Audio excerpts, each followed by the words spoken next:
the council special meeting to order. Clerk, please call the roll. Councilperson Echoangeli, Present. Here. Here. Here. Felder, Here. Whitman, Here. Mayor Clark. Here. So just before we get started, remind everybody we are live streaming. We are obviously as a special meeting. And while we have a few guests, I'd ask, I know we have a presentation, but I'm going to ask we please rise for the Pledge of Allegiance, please.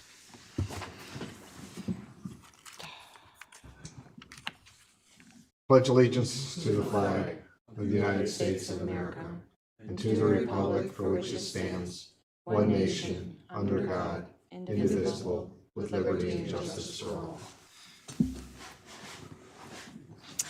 Well, thank you. And just a couple notes on the agenda. As I said, we are streaming, so just as we do in our normal meetings, and thank MPAC for being here.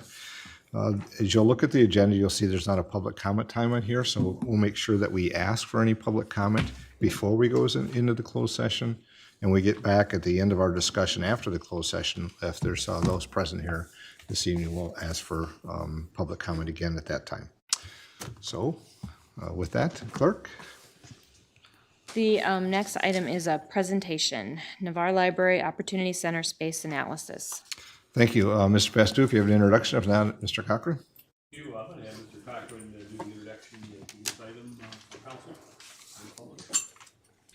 Honorable Mayor, City Council, Mark Cochran, Assistant City Manager and Economic Development Director. You may recall back in February, we awarded a contract to Kohler Architects to work on a space analysis project for the Opportunity Center and Navarre Library.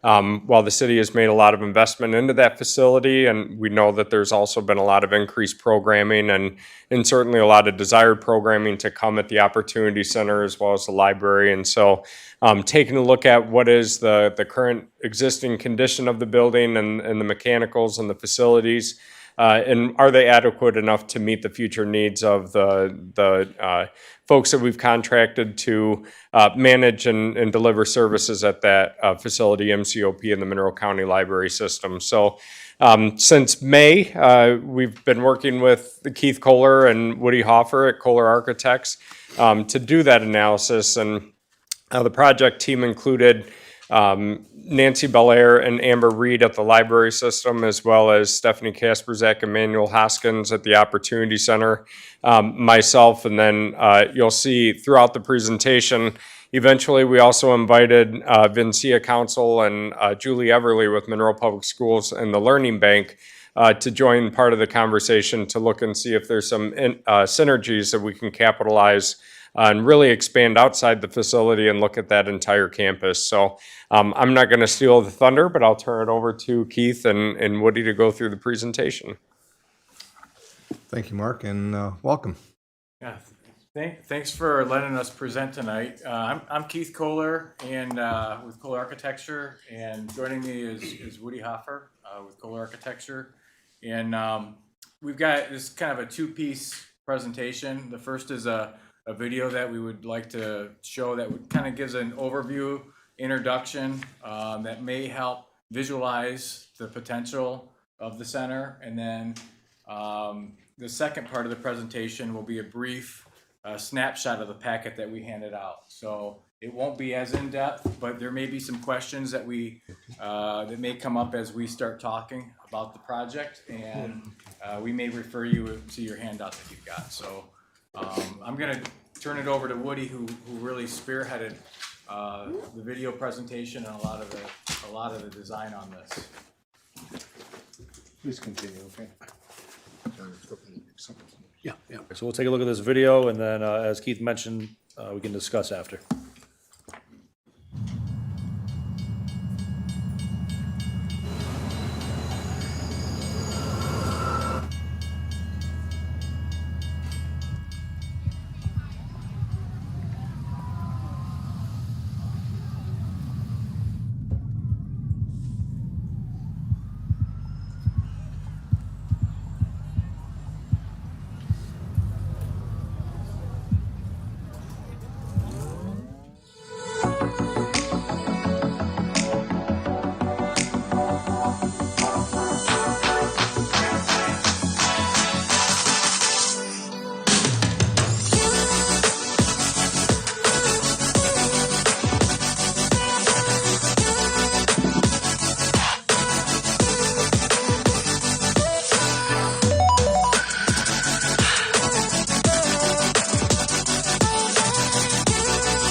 Okay, great. All right, so what you're seeing here now is, as Keith mentioned, a shortened version of the document that you have in front of you. So we took a look at the entire site to consider it as a campus. Really took a look at what's there existing, what the possibilities are in the future, and then how we can achieve the vision for MCOP and Monroe County Library System. As you can see here, the library building is the building in yellow, and the existing community center is the building in blue. And we have Winchester Street across the top, East First Street down the right side, and East Chester across the bottom. Currently, there's you know, the Opportunity Center had been remodeled.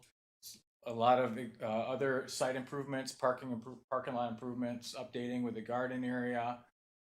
There's a small piece that's up on the top right-hand corner, number 6, I believe, that is the Learning Bank. That's an existing facility that, as Mark Cochran mentioned, that we brought them into conversations. We handed out, before we really even dug into this, we handed out a questionnaire and really started asking all the stakeholders, the Learning Bank, the Opportunity Center, as well as Navarre Library. What are your needs? You know, what are you missing? What are what are your future goals? And really started to look at kind of like a big picture, as Woody said, like a whole campus center that this could possibly be. Sure. And so, out of those conversations, out of the surveys we did, out of the conversations that we had with the stakeholders, we developed a space program. And through that analysis of the space program, we really realized that looking at this as 3 separate entities didn't make sense for any of the stakeholders involved, nor the city itself, or the users of the space. And so we looked at ways that we could take program that was overlapping across these facilities and turn this really into one fluid facility that really becomes, you know, as most of us know, the building, the center, really becomes the center of this community, as it's been for quite some time. And so also out of that, we really identified the program elements that are crucial to not only the existing facility, but as we move forward. Those being community, the gardens that are there, food and nutrition programming, health and wellness programming, athletics, the boxing program, the availability of knowledge and information, and ideas and innovation. And so you'll see these same themes come up across this project as you see the development. And so here we have a space diagram.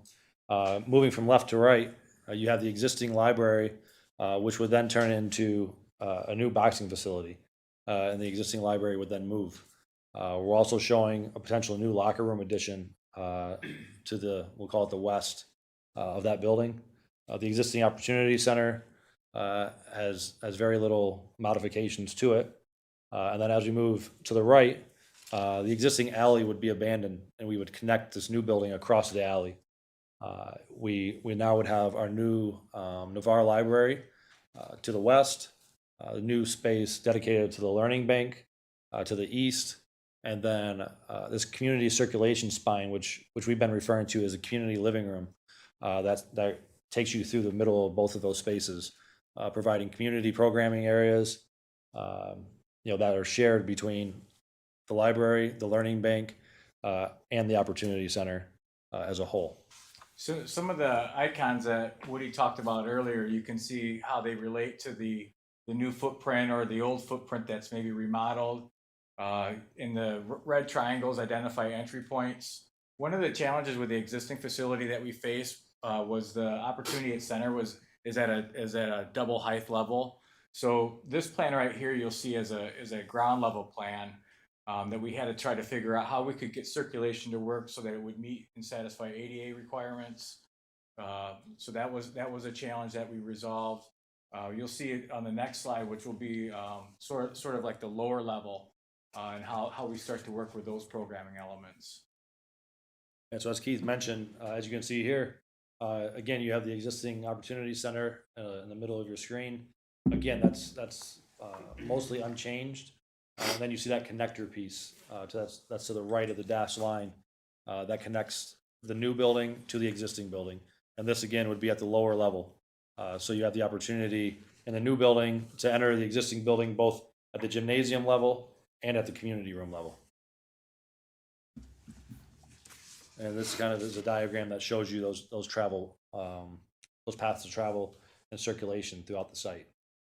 So again, you can go from the boxing facility on the south of the building all the way across the Opportunity Center into the library and learning bank space and out to the northwest of the building and of the site. So again, this building acts as one building that's meant to operate as really a 8 a.m. to 8 p.m. facility. No longer just a portion of the building is open for a few hours here and there. It's really to function as one facility. So then this graphic really just gives you a summary on the space type or on the space improvements that we have here. So we've increased the exterior public space by 3,500 square feet. We're providing photovoltaics. We've doubled the number of private office and learning spaces. The proposed plan has media studios within the library for audio, video, and podcasting. We've increased the community space by 5,100 square feet. New boxing facility, 2,500 plus square feet of rain gardens. We've increased the staff administration and support square footage for the library, and we've tripled the number of community conference and meeting spaces. And so as you can see here, this is the proposed plan, the proposed site plan. So again, you're familiar with the footprint now. As you can see, the learning bank building would go away. Where the existing Hopkins Tax building is, which is number 10 on this drawing, is a future opportunity for removal of that property, or removal of that building, and potential site improvement there. Where the learning bank currently is, we're showing a pear orchard. Looking back at the history of this part of town in the 1800s, I believe it was 1800s. This was actually a pear orchard before it went on to be others, and then into the neighborhood that it is today. And so what you also see on this plan is the number 9s that are across Winchester Street is opportunity. Those are parcels that the city owns and opportunities for future development there relating back to the campus of the center.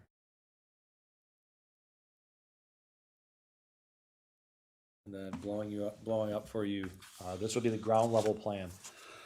So again, starting on the left side, you have the boxing facility. We're showing new locker rooms for both men and women. This facility would provide plenty of space for this program, providing 2 boxing rings, training and weightlifting, as well as boxing training opportunities. And then moving over to the Opportunity Center, again, most of this remains the same. We move around some of the office and conference areas within this building, but for the most part, it's pretty similar to the way that it is today. And then moving across the alley, you have, again, the Navarre Library to the top of the page with its own dedicated computer lab, its dedicated office and staff areas, the youth activity area, which is much larger than what they have existing, given the number of programs that they run there. We're also providing a cafe area for not only the library use, but also for that community spine area, that community living room area. This floor does have access to the kitchen within the Opportunity Center, so this really would just be a cafe area. Imagine after school snacks, when programming takes place there, opportunity for drinks, small snacks, that type of thing. As you move across to the learning bank, we have dedicated classrooms for their use. We also have a testing center, which currently there are no commercial testing centers anywhere near the area anywhere within our city or township. We have our private offices there, as well as conference areas and collaboration areas. number 9 you see there is a recessed sort of mixed use area that provides access to the Opportunity Center's community room. And then there's also a stair that provides access up to the gymnasium. There are dedicated restrooms for the library. And then if you look at number 16, the 2 number 16s are private restrooms for use by the park. Those also have shower capabilities there. So for those of you that have been on site anytime this summer, you know that the splash pad is full of children, and those children right now make their way into the library or into the Opportunity Center soaking wet in order to change their clothes or use a restroom. So this provides an opportunity for this park to have proper restroom facilities. So as you work yourself around the exterior of the building, you'll see these covered porch areas. So these are areas where you can imagine grandparents sitting while their children are out playing at the park, people sitting on their laptop or on their tablets, using the Wi-Fi from the library. And then there are rain gardens and paths within them that take you from each one of the porches around the building. I think that pretty well covers most of the spaces on that level. And then on the lower level, at the Opportunity Center, we have our community room, we have our existing kitchen that's been recently renovated, and we have our existing community pantry and community health hub. There'll be a few new private offices on that level. And then again, you have our mixed use area in the wall that's separating the existing Opportunity Center from the new facility. We've removed some of that wall, put glazing in there so that you have a clear view between the two facilities. And again, so that they're treated as if they're one. And then we'll go through a few renderings here. So this is a view looking from the northwest. This really would be the main entry from First Street. As you can see, the train there at Eastchester is in the distance. So you have your main entry point, and then you can see these rain gardens and porches along both sides. And all the way to the right of this image, you'll start to see the covered parking that would have solar on top. So this is a view basically if you're standing at the front of the Opportunity Center in the middle of the alley, looking at the new building. So that space that's right in front of you, that's all glass, is intended to act as if the alley just continued on through. So if you're standing there in that space, you can see all the way through that space and beyond into Labor Park. This would be the main entry off of Eastchester as you approach alongside of the new community garden.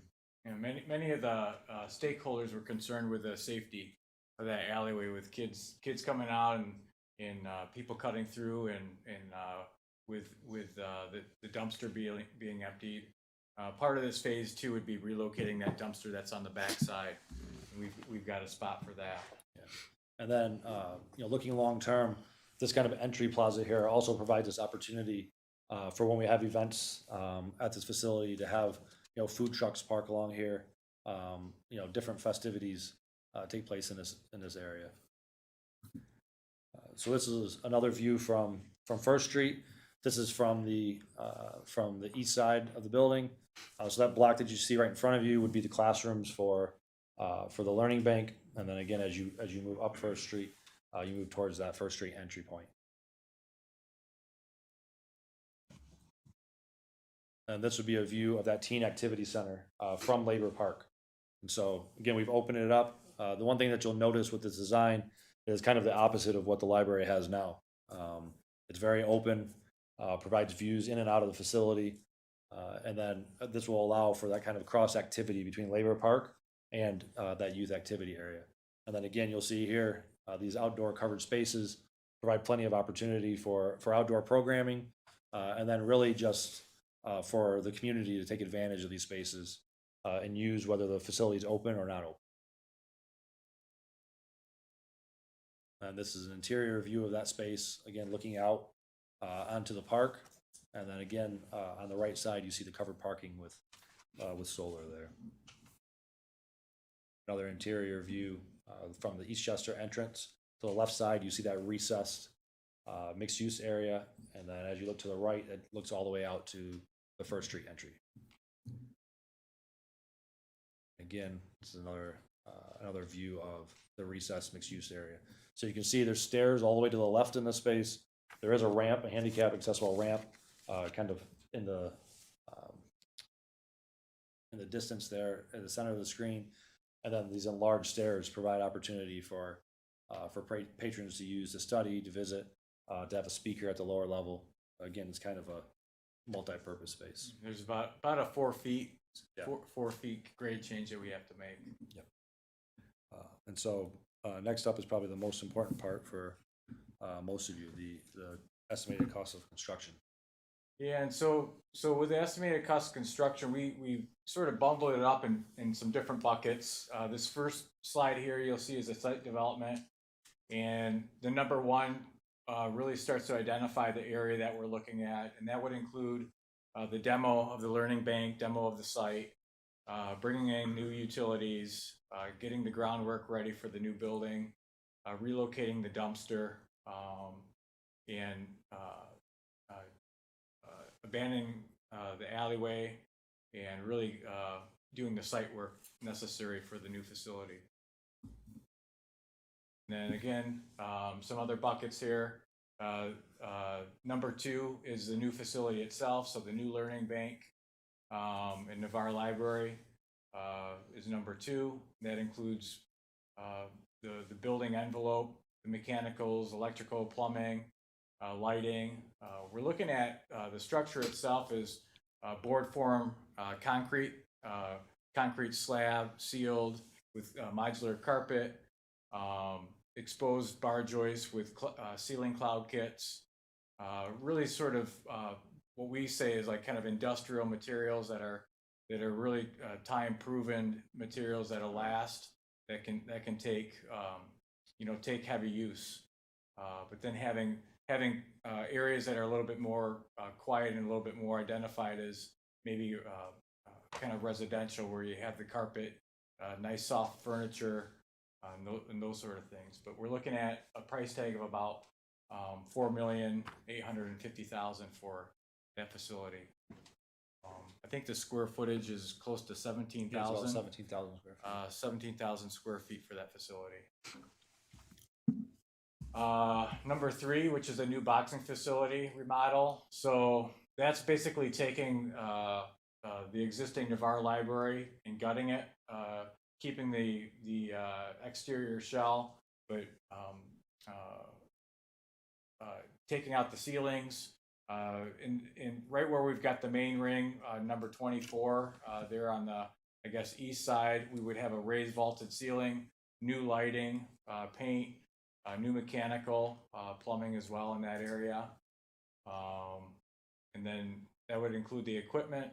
And then number 4, the locker room addition. That serves 2 purposes. It serves as kind of another phase that could be added on at a later time to support the boxing facility as well as users of the gym. But it also can create a link between the new remodeled boxing facility and the existing opportunity center. There's a set of new stairs that connect to that facility then. And then number 5, you'll see there's miscellaneous remodeling work that's going to occur in the Opportunity Center. Right now there's a weight room that's located where number 5 is, and we would make that a conference room. And then on the next slide, there's a lower level office remodel that would be included in that $100,000. And that would include all new finishes, lighting, mechanical, updating on that. And then as part of that Opportunity Center expansion for the Navarre Library and Learning Bank facility, number 2 is included into that, which is a connector piece where we have to excavate and have all new footings, foundations, and that step seating and that ramp to connect to the existing Opportunity Center. So that's included in that package. So, and then this is again the different buckets, and then the estimated project budget for the total package. That would include engineering fees as well.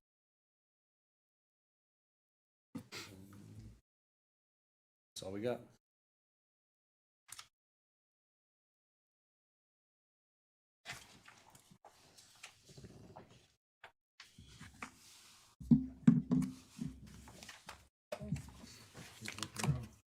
So I'll see if there's some questions, maybe some follow-ups, some details, or just, see. Andrew, or Councilman Felder.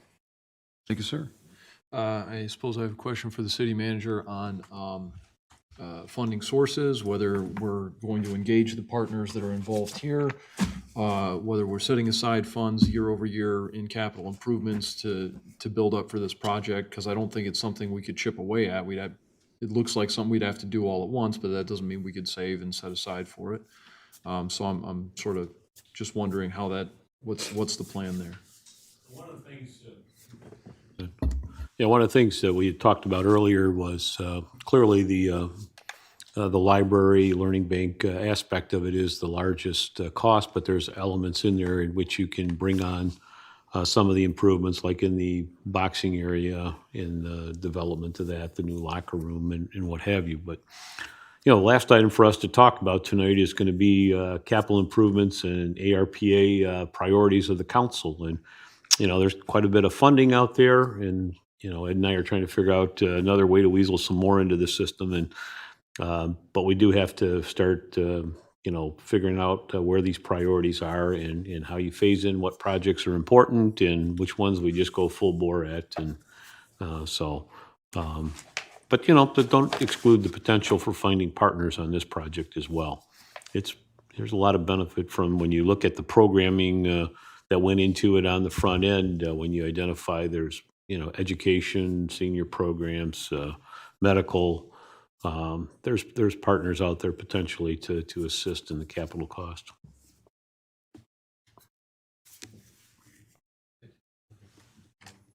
Brian, or Councilman Moore, and I'll work my way down. Thank you, Your Honor.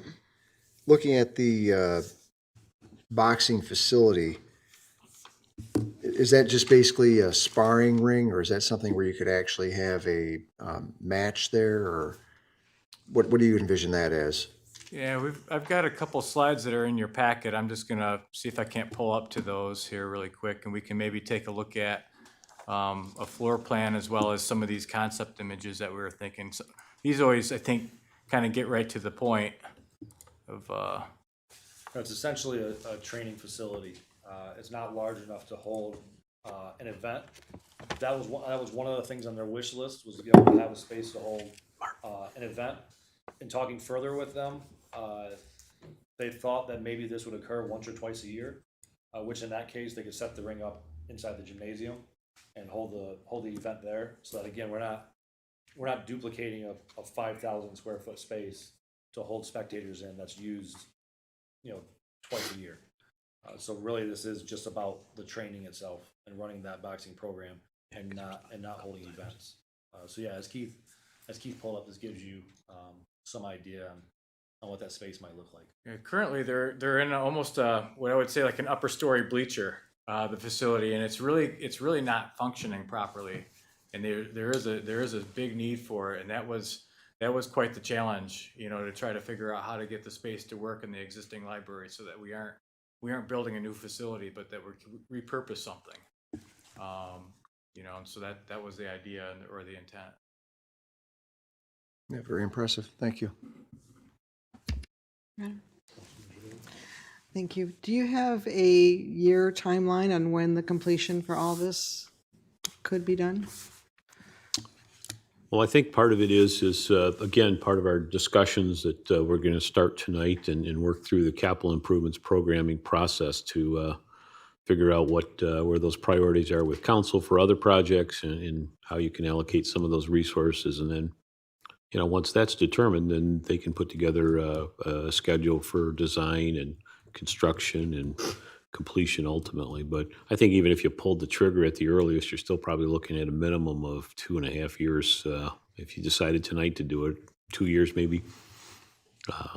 But it's a ways out there.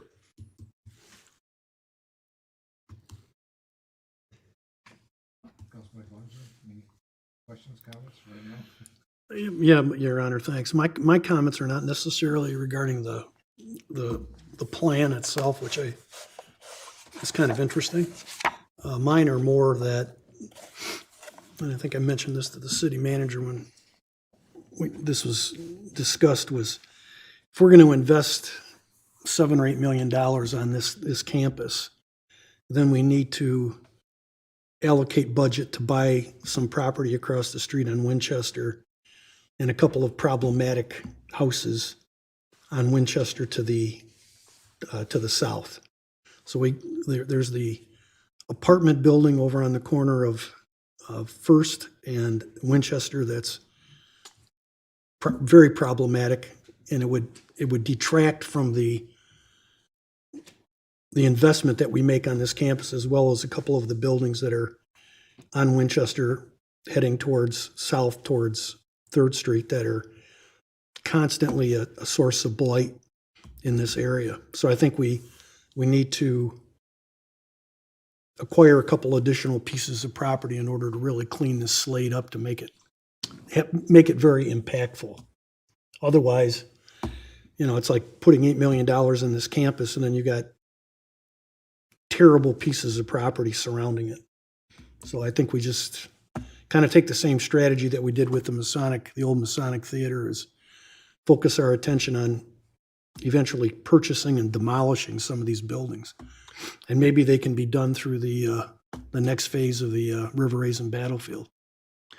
If I may, it's interesting conversation that we had going through this, and I don't know if Keith or Woody, you want to talk about the spine, but clearly this came up in discussion with when we had, probably a little better than a month ago about that. But I was intrigued with the spine because it looks like it's due north, if I'm not mistaken. But the whole concept of fitting that in with the corridor there along East 1st Street. Yeah, so, knowing what some of the future plans are by the city, one of which is, closing down was exit 14 as an entry point towards the city, and really making 1st Street, that main corridor coming from I-75 into downtown. This project really becomes the beacon as you come in from the highway. The other thoroughfare, Winchester, I want to say both for the city's future plans, but also for the battlefield corridor plan. This really becomes a crucial corridor, taking visitors across the river into this part of town and back. It really becomes the commercial corridor for this area. And so, knowing obviously that you own this campus, if this project goes forward, you also own the 2 properties to the west on Winchester, which have the potential of being another mixed use development. Definitely, I feel raises the value of those spaces. I agree with you, John. The block between what would that be? 1.5, the alley Yeah. and 1st Street, is not the nicest location. My hope would be that this development, those other developments, would make those go away. But you make a strong point about that as well. The other part of it is that spine, like you said, is pretty much north and south, and that spine goes right into the intersection, and right across the street is Jim's Towing. And, you got to think, when you think of things like this, you got to just kind of pick out some properties and say, either we got to buy them and tear them down, or we got to help people relocate out of there in order to really make this transformative. Because you're right, if we get rid of that apartment house and that building by the alley, then that mixed-use development or apartments could be all the way across, and it would make a very attractive development down there. Yeah, Very that attractive corner really development. becomes, that becomes the iconic intersection. Yes. In this entire neighborhood. And so we've had those conversations about Jim's Towing and about the other buildings, because that really is your main node of this neighborhood. So we've had further conversations. Number 12 right now is this orchard. Potentially part of that at the corner goes away, and we do some piece of either art, sculpture, signage that really represents what this property is. Again, so you can see it coming from both directions. The other thing, Your Honor, while I'm going at it, is that you take a concept like this and you take these type of partners, but you take a look at the uses in here that are really driven towards, you know, we've talked about it before, the gateway out of poverty is education. And there's a lot of foundations like the Kellogg Foundation, the Kresge Foundation, that put money into these type of projects in low-income neighborhoods in order to increase the access to education. I think one of the strategies we should take a look at is the possibility of retaining a person that is very familiar with the various foundations in order to help us procure some of that foundation money. We can't ask Mark to do everything relative to funding procurement, but there are people out there that specialize in getting foundation funds. This has got a lot of nice components for that. It really does. Mark and I are laughing because you guys are hitting on everything Mark and I have been talking about. One of them is we got a capacity challenge here. There's so many good projects out there. How do you start developing a plan to attack it while the timing is right and the opportunity is there? So if you keep looking at Mark and I, we look at each other and smile because these are conversations that we've had recently. It's an exciting plan, it really is. Very exciting. Mark has something to say, and I have some comments on this. Yeah, sorry, I think this is very timely working on this project with the space analysis and looking at this block. Because I think much as the Lazy Boy redevelopment really set the tone for the rest of the Telegraph Road Corridor Improvement Authority and the development plan, I think this will also set the tone as we begin to work into the Orchard East sub-area plan and picking that project up, as well as updating the Heritage Corridor plan, which we're getting ready to undertake as well. So I think this will set the tone for the rest of that as we look at, you know, the other properties along Winchester and within the neighborhood that need improving, so. Okay, Councilwoman Whitman, any comments? I have some comments, but if you have any. Yeah, I love the plan, and I also had questions about some of the properties that were around there. What about, this is just an off-the-wall question, where we had blocked the, is it Front Street, that where it went over? Are we gonna do anything with any of that property, or? If I may, that's all part of the Heritage Corridor plan. So the property in between the railroad tracks is identified as the Greenway Trail as part of the Heritage Corridor. I didn't know, but it's starting to look wonderful down there, I know that, and this can only be a vast improvement. I guess my thoughts, comments were more, I got upset about the Winchester corridor plan that we've talked about and how that really is going to be important from Winchester south. This intersection at Winchester and First will be the main intersection in the whole area of the Orchard East. It was decades and decades ago, and this is opportunity to bring things back to that as a community center, as a community gathering place, as a thriving location within that Orchard East. There's already made a point about the change with the intersection in the future. That will be the main thoroughfare off the freeway into the city of Monroe through the Orchard East, and what the amenities are there, and then straight downtown as well. So start making these connectivities east and west, and then north and south to the battlefield, of course. I agree with John. I think when we look at this, we really have to take the position of the council. If this is the plan moving forward, right across the street on Winchester is pretty glaring that needs to have a change. The old neighborhood inn, which is across on First Street, not so much as the homes, because I think there are good people living in those homes, and they're probably for the most part in good condition. But when you talk about the space there, neighborhood, and behind it, then of course is other property that is owned by the city as well. So we're really kind of putting strategic locations on the corridor as we move our way north. The ones to the south there, the first two are problematic, and I think we have to be thought about that. So I look at this, and of course as this expands going north and west, we did our conversion here with Labor Park. We put the parking there at the one end. So we're moving away from the parking, which isn't a long distance, but I think the point you're making is the connectivity between the facilities. So there may be somebody that's a library person that will have to figure that out within our planning. Where do we find that little some of the alternative opportunities in parking as well? And if we're some of those housings across Winchester, I mean, that'll be self-sufficient within the property there to handle that as well. I think it's all a very great plan in that respect. I agree. We need to look at it comprehensively, look at it, think about the corridor, the Winchester corridor plan, but also the Heritage corridor plan, which is part of that, not only the economic development opportunities that in relation to the national park, but to me, it could be a catalyst for the community development. We talk about the green space and activity and enjoyment and the quality of life that we always talk about. And I think the two of them can parallel as we move forward, because I think there'll be different funds. And I agree with John also on this. Is we need to find that strategic person that knows all the funds.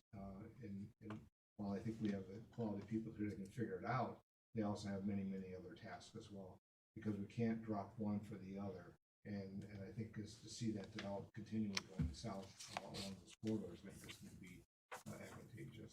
So, John? Yeah, I think one of the things that I like about the plan, guys, is that historically in low-income neighborhoods, when buildings were built, and you could see it on your page 5.2, is that buildings were always built in low-income neighborhoods with a lot of brick. The windows were small, they were glazed over, they were very uninviting, and it's like you don't know what's going on inside.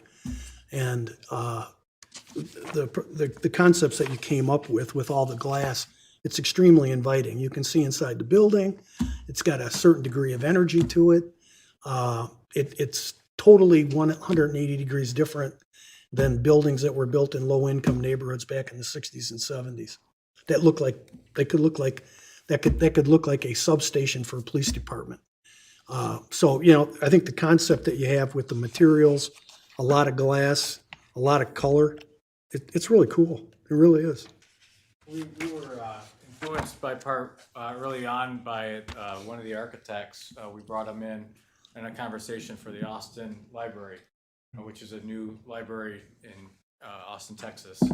And so we sort of asked them questions about really what is the modern library, so it really influenced a lot of our decision making, and it seemed to be right in line with the conversations that we were having with the library, as well as the learning bank, as well as the opportunity center. Everybody seemed to be thinking this is what they needed. So it was a fun exercise in the fact that we got to see that there are so many shared needs, and that one building could help give those needs to one, kind of under one roof, one community, one center idea. Yeah, the modern library compared to the library even when I was a child is much different. It's in the past was a very transactional experience. You go in, you find your book, you take your book, and you leave. Today, it's much more about spending time, with programming, with the different activities there. So at that Austin Library, on Saturdays, the average amount of time that a patron is in their library is 5 hours. So doing different things there. And so that kind of inspired a little bit of that community living room that runs through the middle of the building. Because you can imagine, again, somebody comes in the morning, they kind of sit in this living room area with their family, friends, drink their coffee, spend time there, spend time out at the playground at Labor Park, and then go to program at the community center. And so it really becomes, again, this campus environment where you're not driving there, getting out of your car, getting back in your car, and going home. And as you said, John, architecturally, especially back in the 70s, there was this misconception in low-income neighborhoods that if you build a bunker, it'll be safe. Well, it's actually the opposite of that, because when you can't see what's going on outside of your building, well, that's not safe. That actually creates more of an opportunity for mischief to take place. And so doing the opposite, where you can be seen from both sides of the wall, really prevents more crime and what have you taking place. And then Mayor Clark, regarding the parking, Yeah, number 11 there. I knew you said it, and I went back and found the page, it shows some of the. Yeah, so there's about 20 spaces there on the west side. We didn't want to create another parking lot that takes up that corner. Really, the idea was, your handicap spaces, your senior citizens, and things like that would park at the door. I know we've all had the studies and the conversations about parking downtown and everywhere else. We also have street parking there, so we don't lack for parking. And I think it's a great problem to have if our existing parking lot is full and our new parking lot is full and somebody has to walk, then I think that means that we've created a great facility that people are enjoying. So, yeah, we sometimes have to remember we are in a city. We don't want to have a sea of parking everywhere. So I agree with that. We don't need another parking lot. We No. just need adequate spaces for those that may have the need or we always do space type assessments. But I went back and saw that one sheet. So thank you. Thanks, Woody. no problem. So, Your Honor, question to Vince. What are you looking for council to do with this? Kind of acknowledge it as the conceptual plan for the ALCC, and then we move forward with. Yeah, sometimes in the past I have just an acceptance of the conceptual plan just for council being on the record. I hadn't thought of it in this case here, but if council wants to, we could just put it on as a consent item on the agenda, to proceed further with exploring funding alternatives and, something of that nature. Yeah, I think it would help, especially if you go to foundations. One of the They questions know they they could ask get is the they want to blessing. know if it's, Yeah, I if it's agree. Yep. adopted, so. Yep. So the follow-up that you're saying is that at our next regular meeting, it'd be Yeah. something presented because it's been presented at this meeting and reference back and then bring forward as a kind of an adoption of a plan and concept plan regarding the future development within this center. Yep. I did have another question. I just saw that it might have been asked by Councilwoman Germaine, but it's not, well, there's always the cost, as Andrew said as well, but was there kind of a thought, just as you went through it, what might be first steps? You say the boxing, that means the library, if you take the library, you gotta have the library, and if you can start different ways and different fashions, but you gotta have the foundation of the facility as well in place. And you can't start one place, then realize you gotta go in and take the interior connectivity of the walkway. So I don't know what that is, and I know that knows that would do the work. So Yeah, we really didn't study the phasing of it as far as how this would start, but really the simplicity of the new building, being that it has a central spine, allows for one side or the other to be developed without the other being developed in totality. So in essence, we could phase this as being one construction, and then this could be a second phase. But we didn't really break it apart that way. We simply just started developing these buckets and assigning them sort of a dollar amount based on what the need was discovered during the questionnaire and sitting with the groups. Yeah. In reality, if we get if we have to go ahead to move forward with the project, what we're seeing right now on screen may not be exactly what we have, as the final building. We've had conversations with the stakeholders about what they would like, but some of this may still be modified, and we may be able to address that phasing, as part of how that takes place. But it's like you said, we need to have the new library before the existing library moves. The boxing program right now, like he said, is working out of the balcony, the bleachers, and a portion of the community room. And so they can move whenever. So that would just be the next step in the development of the project is how we get everybody moving. The other aspect of that is, we're including the learning bank in this facility, and we're also showing that the existing one is going away. So how we make that work as well. I think as you started earlier, you talked about, this is the renewal. The first kind of a cost estimate would be, you gotta clear the site, you gotta prepare it to be able to do anything. That's understood where you start. Is the learning bank in their location, and how that might that's a start point, and then, you know, making sure we can accommodate, if that's the first part, and then we'll move into the other phases of the third campus library. How do we make sure we accommodate their service needs to the community, which are very valuable as well. And So we, conversation we'll have to have with them too. yeah, we did discover, I mean, their current facility is undersized, like they're really struggling, in their current location. Yeah.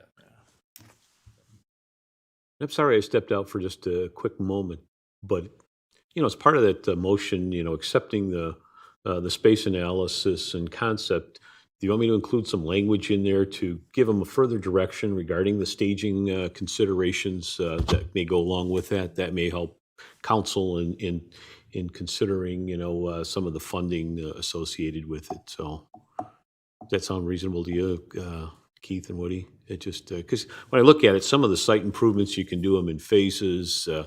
Some of them, if you have, you know, like the learning bank, you know, you can't move them until you know, the part of the library is done. So, and again, it's presumptuous to talk about that, but at the same time, it is part of the overall site plan, master plan, if you will. So, Well, it may not be part of that, this, at that time, but also maybe it's separate or soon after is what we do as a council will want to be willing to support in relation to having the resource or person to do that research, do the necessary contact. Whether it's within this or separate, leave that to administration to decide. But I think we have to have that along with it. I would say at some point quickly. Councilman Moore. Thank you, Your Honor. I know in the past we've discussed having a lobbyist for us to do some of that biting at the state and possibly the federal level, and maybe even potentially work with investors. Have we gotten anywhere with developing or a relationship with a lobbyist or somebody in that form? Because that'd probably be the first source I would go to right there as far as the economics go. Should have my mic on when I was talking before. Mr. Cochran, do you have a comment there? Yeah, the city did, we do have an agreement with Much More Harrington, Smalley and Associates out of Lansing. So Pat Harrington represents us. And right now we've got about 3 projects he's working on our behalf. But certainly as issues come up. Soon to be 4. Yep. We'll let him know. Yeah, I think you also have a resource with, potentially with your tenants, you know, in this building and moving forward, that, you know, that also have relationships with some of these organizations, that could help bring in some funding as well. Very good.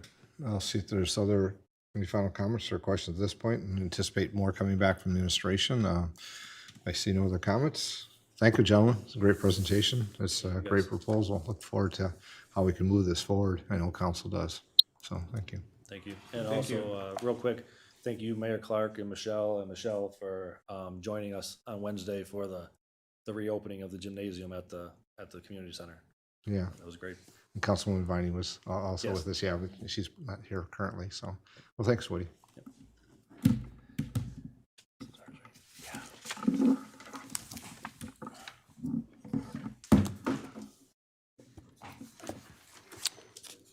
Clerk, our next item. Your Honor, next item is, I'm sorry. Usually do it informally in these, but it's a review, proposed non-discrimination ordinance, and I'll just read the other one, proposed reasonable contractor / pre-qualification ordinance. So Vince, if you'd start, and then we'll All right, just see where we go. you know, I put non-discrimination, but it's inclusive of 3 ordinances, Code of Ethics, Fair Housing, and then also our, what was the other one? Yeah, just Fair Housing and Ethics. But I treat it as just a general non-discrimination type of ordinance. I know the city attorney and council member Felder have been in discussion regarding some updates to our existing ordinances here. So I'll let either Matt or Andrew talk a little bit about it. Sure. So at Councilman Felder's request and urging, we have had some dialogue about updating 3 of the ordinances. It's the Code of Ethics, the Fair Housing, and also the Cable Franchising, Chapter 244. Basically, to try to make those a little bit more consistent, Councilman Felder had some requests, and we had some dialogue about adding some provisions that the city would not discriminate against. I'm happy to answer any questions. I think that the language itself is fairly straightforward in terms of adding and trying to make those consistent across those three, which are the three main areas in the city's ordinances where we have non-discrimination provisions. The most, I'll say, they're all relevant to city operations, but the ethics being the most relevant in that it will guide city employees in terms of how they would handle scenarios and prohibitions against discrimination. And so I'm happy to answer any questions or let Councilman Felder give any more of his background or discussion he'd like to as far as those go. Sure, I'll go to Councilman Felder first. Any other thoughts or comments before? Sure, yeah. So when I first approached this, the intention, I think, was twofold. Like Matt said, first of all, to make it consistent, we had three different references to non-discrimination in the city ordinance. There's an additional three in the city charter, but obviously council is unable to make amendments to that unilaterally. So first of all, it was to make them all uniform, which they are not currently. I noticed that in Councilman Angeli's proposed responsible contracting policy, it proposes another non-discrimination clause in there. So I anticipate we'll probably want to take a look at that, and just whichever way, we decide to go with this, that they all should be the same. So I think uniformity throughout, city code and intentions is a good thing.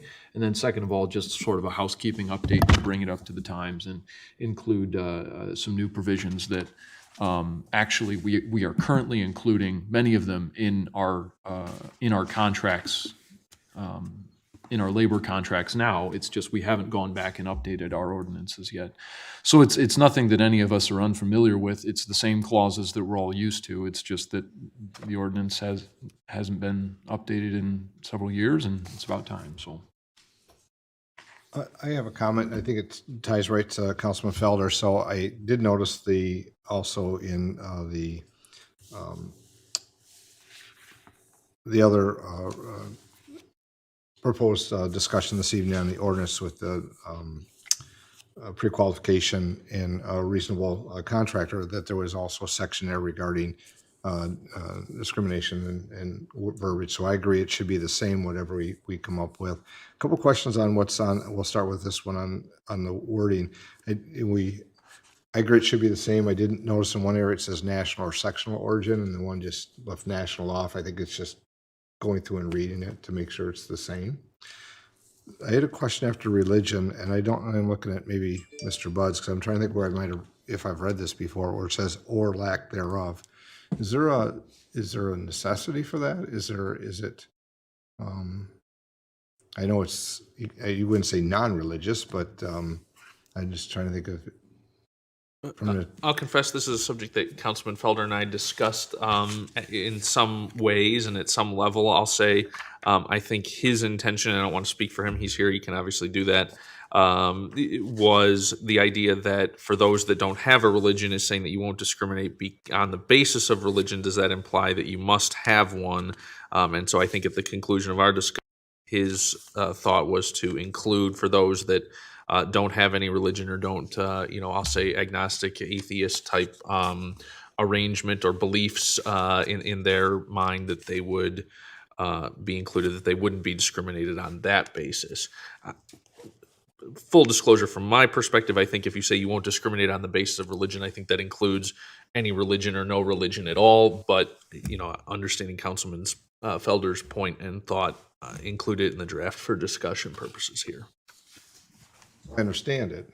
I'm just trying to think, is there a way to say it without putting it in parentheses? This is just my thought. So I'm open to, maybe there's something Mr. Buds can find that would address that in another fashion, but I understand why, and it's not that I don't support that having somehow described. There was the other one I had, I was trying to, at the end of it, it says, we're on the basis of an individual's friends or associates. And I'm thinking, is it, I'm trying to think where I might have read another phrase to that. Is friends and associates or associates necessary? Is it or associations? I'm trying to think what the right verbiage might be instead of just, because once you start listing, there's always something else you need to add to the list later. And I'm trying to find that word that might encompass the thought process and what is being supported, I think, or at least discussed by council in the past. So, Your Honor, in going through this was another topic that Councilman Felder and I did discuss. It comes largely from and is contained in a lot of the fair housing sections, and really the idea was, I think, in looking at the history of it, you'll see that there was friends or associates, which was part of Section 327-3, and I think again, I don't want to speak for Councilman Felder, but in the conversation that we had, it was trying to make that consistency. And so if friends and associates was included in the public housing section or fair housing section, would we also include that in other sections? I'll say my understanding of the history of why that is in a fair housing discrimination ordinance is for the scenario of going back to I may be a white person. The person that may be saying that they are alleged to have discriminated against may be discriminating against me because I have friends of a different race, religion, that sort of thing. They won't rent to me because of who my friends are, not necessarily because of who I am, and is that a prohibited discrimination? So I think that largely came out of the fair housing section, but again, in a desire to try to get to consistency, there was at least a proposal to include that friends and associates language in all sections. My last part, and then I'll see if there's other comments. So, and I want to refer to the other proposed reasonable contract requalification ordinance. I think as long as we're looking at them collectively and what's in, if we're making these adjustments in ordinance in one be in the other, looking at the one that we're going to talk about next, it talks about, which is in here, which is gender identity or expression. And I thought that was, I recall having read that somewhere before. So I guess in the end, so there's not separated by the, the kind of the Larson and or by work we're adding. Is there a way to work on the structure of the wording and the continuation? I think is all I'm looking for. It's a bit of the discussion. I just want to look at words in both, because there's pregnancy is one in here, and then I think there's got to be a all encompassing, and I think then we'll get there. This gives us the foundation of what we're talking about, which is of course having a code of ethics and having the purpose and public policy are related to this topic. So, and it'd be all inclusive of what we need to talk about. So, I'll see if there's other comments from council. A follow-up? I'll go briefly if I can. I would just like to say that I think that by and large my comments were fairly and accurately represented by Attorney Buds. That much of it was for the purpose of clarity. I think that the only thing that I would add, Mr. Mayor, you made some comments as to why certain sections were included, why were they kept, why were they put in there. Some of those were already existing within the ordinance itself, and the intention as I was going about revising this was to make it more inclusive and not to remove protections, but to add protections. Mm-hmm. So I didn't want to take anything away. And then as again with the case of religion or lack thereof, certainly I'm a Catholic. Not everybody is. Many of us are Christian. Not everybody is. If you're atheist, that's fine. I don't think that the city should care, and I don't think you should be discriminated on that basis. So rather, on the purpose of clarity, better to have it than to not. To ensure that the largest amount of inclusivity is provided to the changes. But I agree with you on the note that whatever we agree that this ought to be, the corresponding clause in the responsible contracting policy should be altered as well. Sure, and I just think the order in which we stated, I'm not about taking anything out of here that we've had before, but just as if you start to change in the manner in which you write it, and then later somebody reads it, we should be consistent and concise in the same fashion. I have no concerns with the add, and as I read this through again, maybe it is nor, because it is adding to what we have, and it just makes sure we don't miss something along the way or have to come back. I do know that as Attorney Buds and I were discussing this, there were 2 pending Supreme Court cases, which I don't know, I followed this at the time, but that was several weeks ago. I don't know if there's been any action made on those Right. 2 cases since our discussion about it, but we figured in either case, let's go ahead, because in the one, it clarifies our position regardless of what the position of the court is, and then the other, the court's own opinion would only solidify our own. So I think we're good in either case, but better to have the policy than to not. Other comments from council on this, the non-discrimination ordinance? I think it's pretty straightforward, it's just getting it in, it's getting in the order we want to make sure that we have it in, so, okay. Sorry. Are we okay to bring this back, these 3 ordinances, to council at the next meeting for first readings? I don't hear any opposition or concerns. I Okay. think it's just a matter of that, kind of working through the wordsmithing and order, and I think that's the only thing we've to really discuss, so. Go ahead, Matt. If I can, just to maybe get the, what I tried to do in this, and I think Councilman Felder accurately stated it, tried to make as few changes as possible while getting to the consistency. I'm also all right if we just say, here's the new discrimination provision, we line out everything that's in the existing and say it's replaced with this chunk, which may, at least in my mind, result in looking like it's being duplicative, but instead saying, this is all out, this is all in. If we like that format better, that's certainly easy to be done if there's a preference for that. Yeah, I'm open to that. I just, what we have, because it's like, we just read here and it's in 3 different places, and I think you wouldn't want to have just a different path, so to speak. It's all inclusive in all of them, but, and then as we talk about the next one, that portion that may be in there as well, that we carry that forward as well. Yeah. Just if I can, for example, then in section, on the last page in the cable television franchise one, I think that gives the best example. What I will do is just show the entirety after where it says because of age, race, height, weight. So rather than individual words going in and out, I'll just line out the entirety of what's there, starting at because, and replace with the new section that will be the new language that will be the same throughout in all.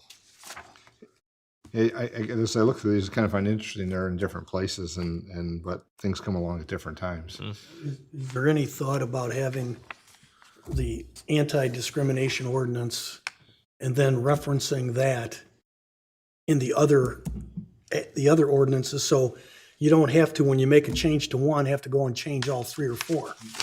You know what I mean? You just say this ordinance as amended, and then you only have one ordinance that has the definition, and then that gets integrated into everything. So I think we can look at that. We don't have one overarching non-discrimination ordinance right now, which is part of the discussion Councilman Felder and I had. So basically we have code of ethics, which applies to the city and its elected officials and its appointed officials and its employees. And then the others are sort of more on an overall basis. I don't have a problem, though. I think I'd want to think about this a little bit. It gets a little sticky to say, okay, for fair housing, you'll be governed by the city's code of ethics. I think that in some ways, at least in my mind, muddies the waters of somebody outside the city being bound and making a reference back to what I otherwise see as being more of an internal, here's what controls city operations. If we want to look at an overall non-discrimination ordinance, I think we can do that. That's a little bit broader of the scope than what Councilman Felder and I originally put together, but I'm open to that as an opportunity as well. The angle of attack on this was such that it is because there were things in the city charter that are going to remain unaltered. That even if we have an overarching ordinance change that says this is our non-discrimination policy, the 3 references in the charter would remain unaltered, and then I suppose that we could in the contracts just always go back and reference the non-discrimination policy, such as we do with the social media policy. So I don't think it's a bad idea, but because we couldn't change everything, I took a piecemeal task. So I don't mind. I think whichever the attorney feels is the most consistent feels is pathway. appropriate. So I hear no concerns, so moving forward, kind of work through it and present what is going to meet the discussion here. Yeah, today. then I think my view is at the present time, let's go forward with these three. And then I think to Councilman Felder's point about depending on what comes from the Michigan Supreme Court, it's Rauch World LLC is the case. It hasn't been decided yet, but the Supreme Court said that they would hear in a somewhat, they basically decided to advance the case, which I'll say my opinion means that there's likely to be, I think, if I'm putting on my crystal ball, read through determination that it will be the Michigan Supreme Court's view that the Elliott-Larsen Civil Rights Act does in fact cover more than what the text itself says. If that were to, I guess I'll say, depending on the outcome of that case, then I think we can revisit do we need a broader overall ordinance at that point. Okay. Cool, good.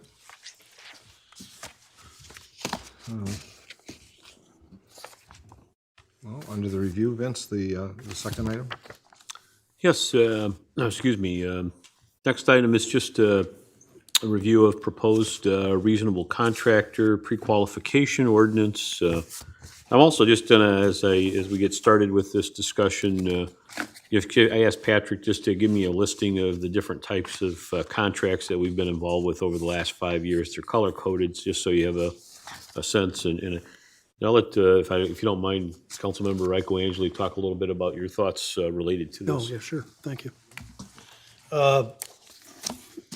The ordinance that I kind of put together is really modeled after an ordinance that's being used by the cities of Jackson and Ann Arbor. And it relates primarily to this idea that we've talked about over the last couple of years of being able to pre-qualify contractors ahead of time, so we know what kind of skills we're getting and experience before we make a decision just based on the low bid. Because as we found out in kind of the recent labor park project, that awarding the low bid, not necessarily the general contractor, but his subcontractors didn't perform all that well. The part of this ordinance also is supported by a lot of the skilled labor unions, primarily because they like the idea that the ordinance asks contractors, specifically in the building trades, not necessarily in the infrastructure trades, like, doesn't really apply too much to water, sewer, and streets. It applies more to like when we're building a fire station, or if we ever build the ALCC, it's the building trades. The building trades usually have apprenticeship programs, and it asks for pre-qualifications.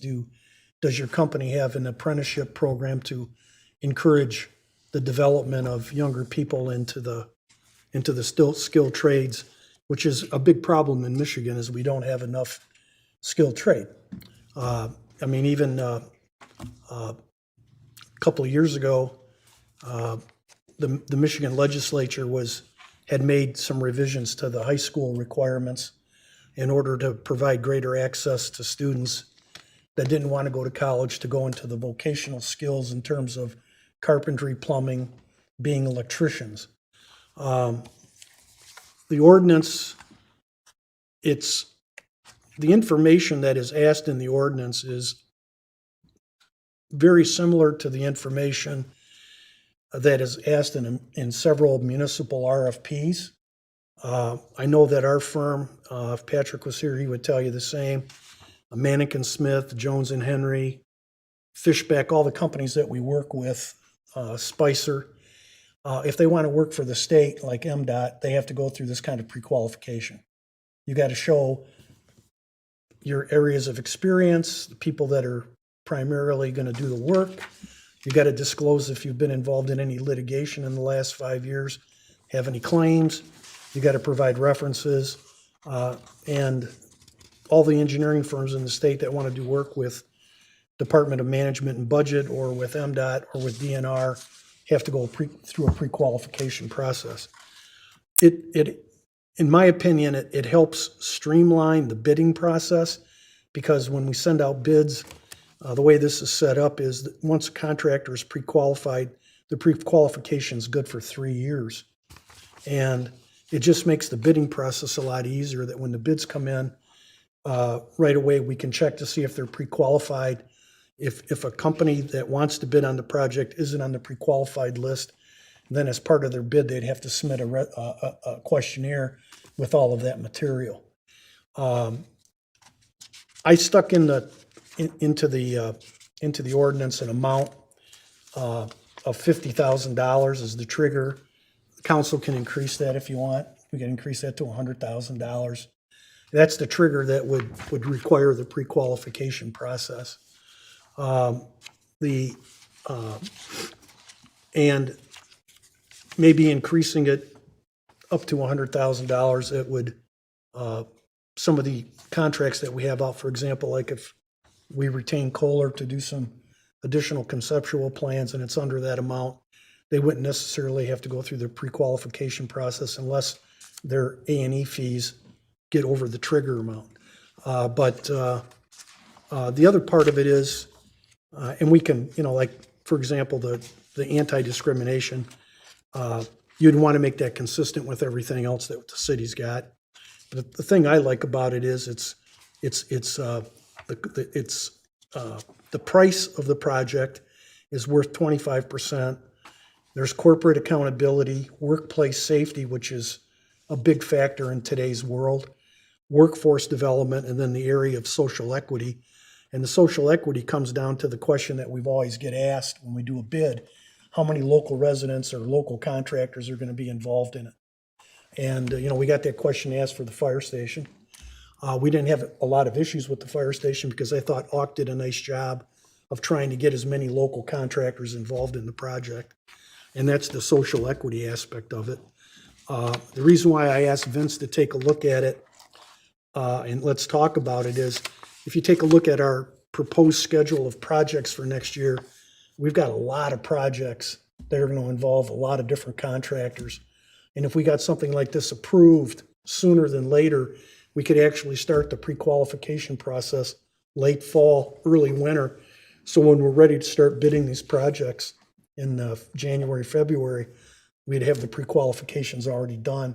And I think it would help us out with getting some really good contractors in here that can get this work done. So that's kind of it in a nutshell. Let's see if there's questions or thoughts from council, or Vince, if you had any follow-up. I think in a lot of cases, we do, quite a bit of this. The Labor Park project is probably, one that we struggled with, and it's a structural issue that we had given the project, the financing, and just a multitude of other problems with it. Clearly, when we talk about Carnes Park, we're going to do it a lot differently. But by and large, a lot of it is pretty common. I will tell you, there's just if I may just talk about a couple items in here that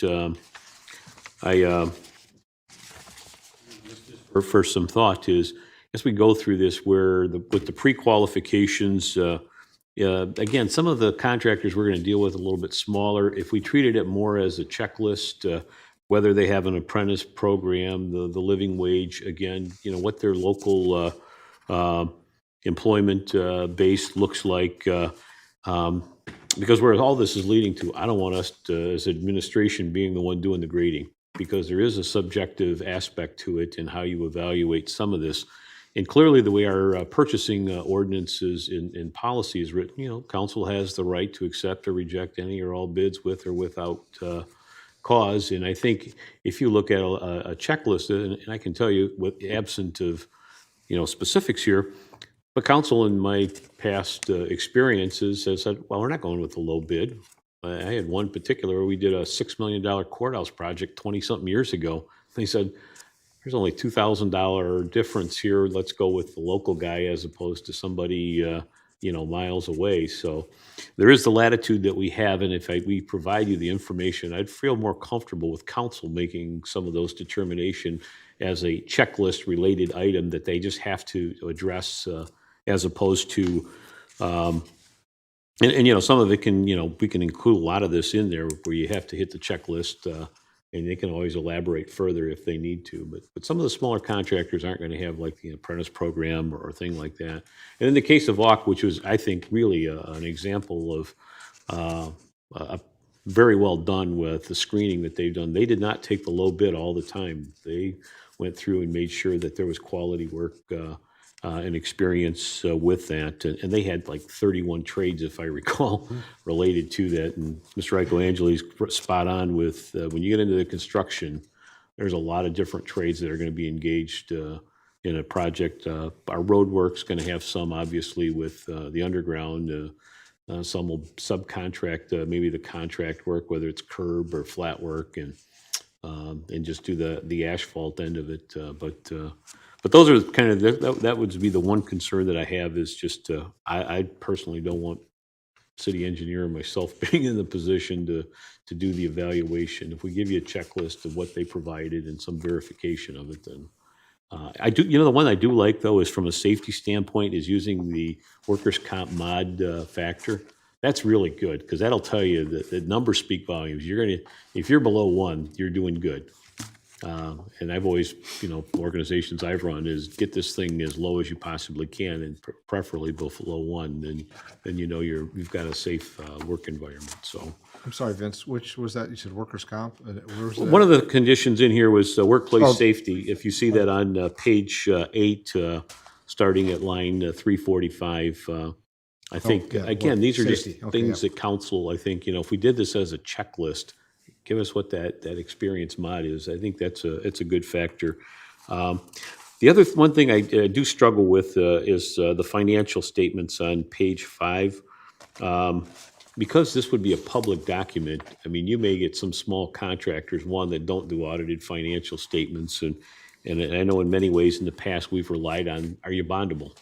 And those are the conditions where they look at bonding agency, what cash resources you have, experience, but also what is the value of the assets that you've had. And, I know from experience where a contractor did not get bonded because their assets were less than the project itself. And this was coming out of 2011 when things were pretty tough. But those are my general thoughts related to that. So, Vince, I think the bonding and surety agents are going to look at their financials. Yep. So if they can get bonded or they can get surety bond or a performance bond, that their financials are in good shape. I kind of agree with you on that one. I was thinking about that today about providing audited financial because that would be part of the public record. So that's a good catch on that one. I guess I'll throw some comments because that was part of, I was thinking about that because it was asking I'll start there and I'll go to the beginning. So I think if they're bonded, what in that case and in some other things here, what may have already be checked elsewhere, whether it's at the state level or somewhere else, that we minimize the I'll say the additional administrative work that may be needed. I think Vince touched on that with who's the criteria and how do we find what that criteria is right as opposed to thinking that we're going to come up with something that is what we want it to be. What we want is we want our jobs done correctly, and want them done on time, want them done without over cost and all, and in the right fashion and the right people to get it done. But there's got to be some things out there. Hopefully, we can work through this in the discussion that.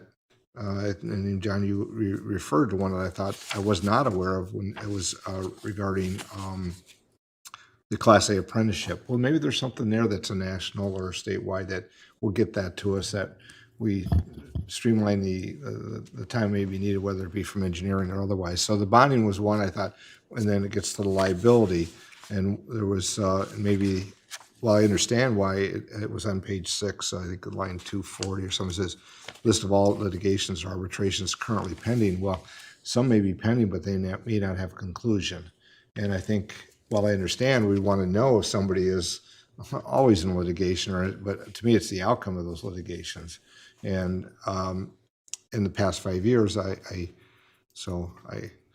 think, the explanation, I think it's important to know. I think it's to know that, hey, we have I can think of some of our past contractors, we had to go through that litigation process. And of course, we were able to, I'll say, wait until the conclusion of that before they were ever considered again. But at the same time, I think that some, in our society today and being litigation, there's a lot that does come forward. I'm gonna go back to the start, because I think as an overall, it comes right out of what we're talking about, how we want to have pre-qualifications to move things forward quickly and to know that the contractors we're bidding with are doing the work we want.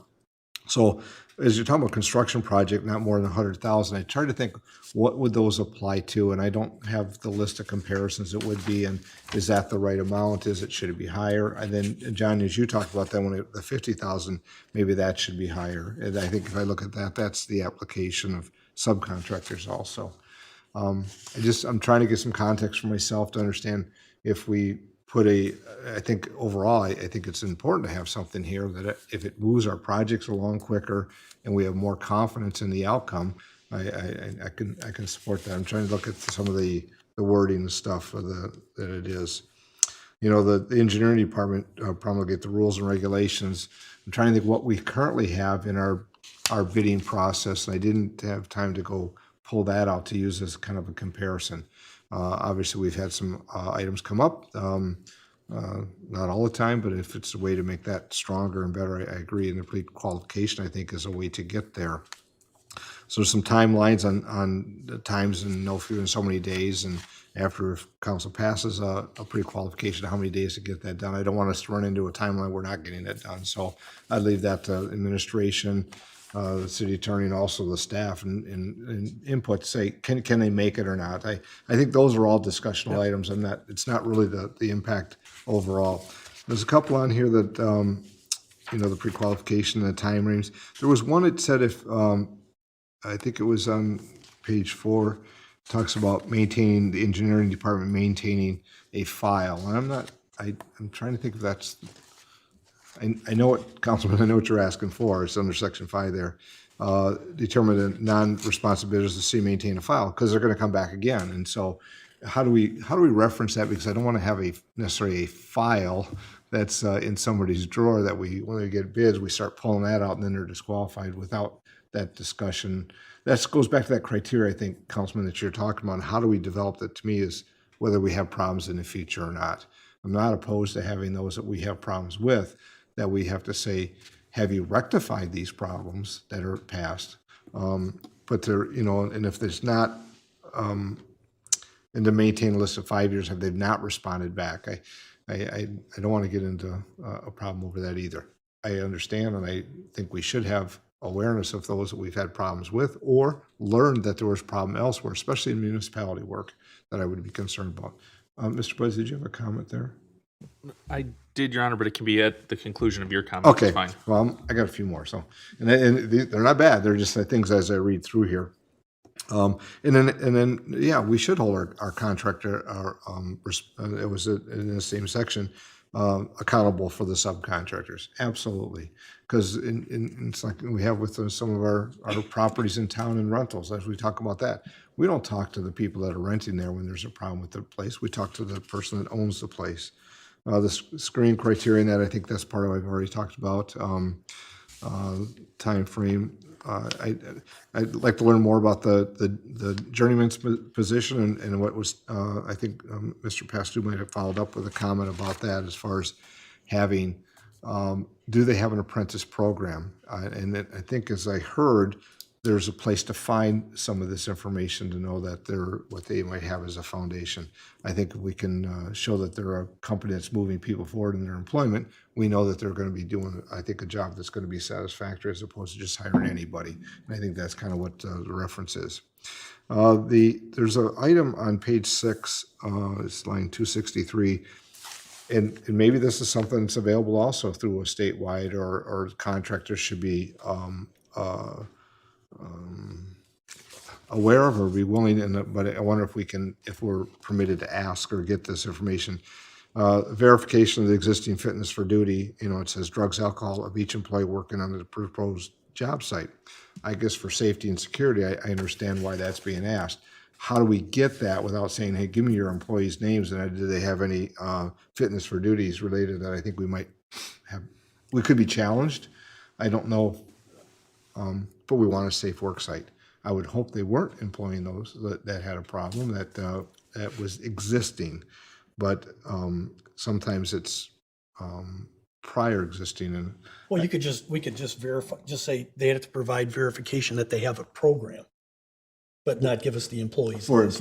employees, okay. Yeah, yeah. And that if there, I guess if items, and that might show up also in some of those verifications, if they've had I'll say a litigation or some type of report that they had to submit, and it showed that was in that area, then we would I think it'd be appropriate to ask, have these been rectified within your company prior to this submission?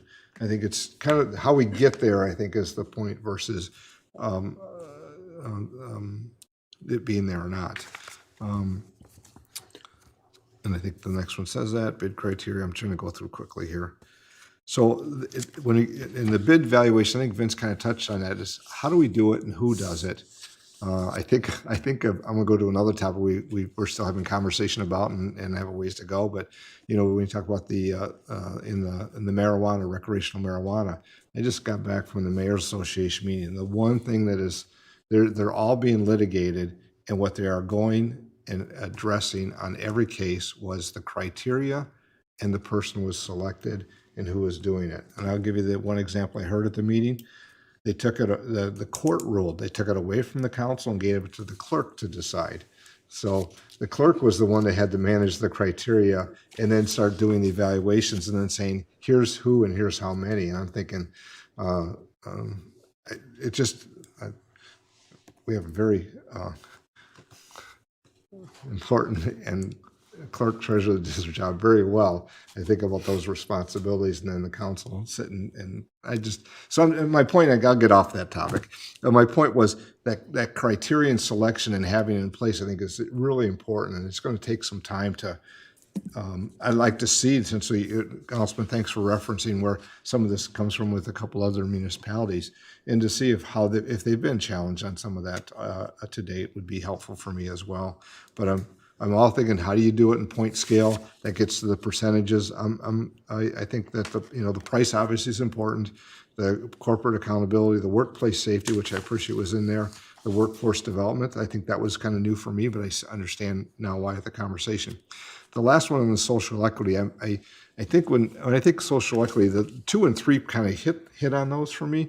The first one is, the percentage of workforce drawn from area residents. It's because social equity is really, it's fairness, justice, and equality, and the formation of a public policy. But yet we're going to put in there and say, if you're not a local workforce, then you're starting to not be accounted for. I think it might be a little contradictory if we write social equity at the top. But if it's an item of having a local preference, we've talked about that before. So I don't know how to reword. I know what you're saying, Councilman, in the first one, that we do want contractors, and we do ask that. And AUK was an example of that. What is the outreach you've done within our community to hire locally? So maybe it's not a percentage of the workforce, but what are they doing to achieve that, to include the local workforce? I think is an appropriate how to ask it. So whether it's the title of social equity or something, or maybe there's some rewording. I don't have it off the top of my head right now. But it is a scoring system, and how do we evaluate that? What's the percent? Is it, they could have reached out to 10 companies here locally and none of them be able to provide it because whether it be expertise or maybe they don't have the personnel available to do the job when we're going to do it. So I don't want to exclude somebody that in all earnest and honesty is trying to achieve what we're asking in that area. I don't have the answer right now. I already talked about the previous proposed ordinance with the language, and we'll go past that. I don't even know why I wrote that now. There was a note I wrote. I'm gonna go back because I never wrote it out. It's like where it was like the early on page 4. It just popped in my head about a request a hearing. So then I think we need to say, if we're going to have hearings and follow-ups, where and who? Is it a hearing that's going through internally? Is it a hearing or that is going across the courtyard? you know, is it legal? Because I think it's on 149, 150, it says the bidder must exercise its right to request a hearing within 5 calendar days. Well, who would the hearing go before? I'm probably getting too far in the details here. I apologize if that's the case. I think if we're, and I think that's what I'll say. I think as we go through this, some of those, I leave those to our city attorney to kind of look at and say, yeah, this is, you know, I always want to know if we're going to do that. What's the next place we're going to go to resolve it? I think it's important to make sure they submit for the hearing if there was a conflict, and they submit it within the right amount of days. But then is it going to Construction Board of Appeals? Is it going to hearing officers, going to the council? And so those type of things. I'll stop there. I think I don't want, please don't think I'm going through this picking at things. I think it's all here, and I think it's what I've talked about, but how we finalize that. And I think as we look at our ordinances in the purpose and at the start of this, you know, the kind of the 4 paragraphs there, I know that we have an ordinance kind of format of how that is, and it may be along the lines of where it says, therefore, the city shall require compliance. I think it's along that line, how we do our ordinance, the purpose and public policy, that opening kind of paragraph to it, and we'll see how we work that out. I'll stop. There might be other questions or comments. I apologize if that's too long. That's how you flush it out. Yeah, I think it's just, I think knowing the other, where it's coming from too is helpful, because it's, you know, it might be comments, hey, if you have these, what did you do? Do you have a hearing officer? How do you do that? Things would be helpful for me as well. I'll stop. Other comments or questions? Councilman Felder? Oh, thank you, Your Honor. I got a list too. I don't mind at all you getting in the weeds. I live in the weeds, so I really appreciate having the discussion there and having that level of specificity and depth to you know, the goings on in the discourse of council. I think is a benefit, not a detriment. So it's certainly not bothering me. I want to thank Councilman Icoangeli for bringing this forward. I think that this policy addresses. We've seen it addresses a problem that we've all seen here in the past couple of years, at least since I've been on council. I know that there's been projects that council's engaged in or that have been done in the city that we all wish that we had a bit more control over. We had issues with contractors in terms of quality or in terms of timeliness. Because quality itself has value to the project. It isn't just the bottom line of what it's costing. It getting done well and it getting done on time matters. And we've seen projects that have been done in the city where that's been accomplished and that's been lauded, like with the fire station in Auk. And we've seen projects where that might not have necessarily been the case. So I think it addresses something that, especially with the increasing complexity of the landscape surrounding contractors in the skilled trades within the last couple of years in the market situation there, that it's certainly a benefit, and I think that some form of this is absolutely needed. Regarding the pre-check, the pre-qualification, I think that that's certainly a benefit. I can think, and not too long ago in very recent memory, there was a local contractor that we had not previously engaged for work with the city, that we had no experience with, that we were uncertain about, and we had some, we were a bit timid in engaging them for a project that we weren't certain that they were ready for. I think this engages them in that process a little earlier, to give us some confidence that they are capable of doing the project. It gives us a little bit more visibility into some of their operations and their capacity and their capabilities, and then how they do business, which in how we do things matters. I think that we've certainly tried to exemplify that here on this board, and I think that we should have that expectation of the people who we work for and work with as well. The point was raised by the mayor about lining up our regulations with other entities. I think to the extent that it is possible, I think that we ought to try and layer on top regulations that these contractors are already fulfilling through state or federal regulations that exist or ones that exist in other municipalities, whether it be Davis-Bacon or what have you. Because at the beginning of the session, Councilman Ike brought up that Jackson, the city of Jackson, the city of Ann Arbor, Washtenaw County, the city of Detroit have all adopted similar policies. You're going to get to the point very quickly. If you're working for a major municipality in Southeast Michigan, you're going to have these certifications ready. It's just going to be a packet that you include, right? If you're a major contractor that works on some of these projects, it's going to be part of the introductory materials. Otherwise, you're just not going to have much work to do for government in Southeast Michigan. It's the tide is, we're all going this way, and I think it's a good way to be going. It keeps us away from the race to the bottom. I was sitting in an economic development seminar not too long ago, and they had identified the creation of skilled trades and vocational educational programs at the local level as an absolute key pillar for municipal and regional economic development. And this addresses that need. The community college, I think we all see as an asset to our community. I think this only adds to that. So that's a great thing.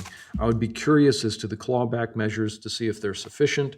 I know, I'm trying to pull out the section in which they are referenced, and I would like, the one person who's not here tonight, Patrick Lewis, is probably the one who I think we'd all like to hear from on his opinion on how this would work and how this would be implemented, since it suggests that his department take charge of implementation. In section 1, early on, it talks about invoking the remedies.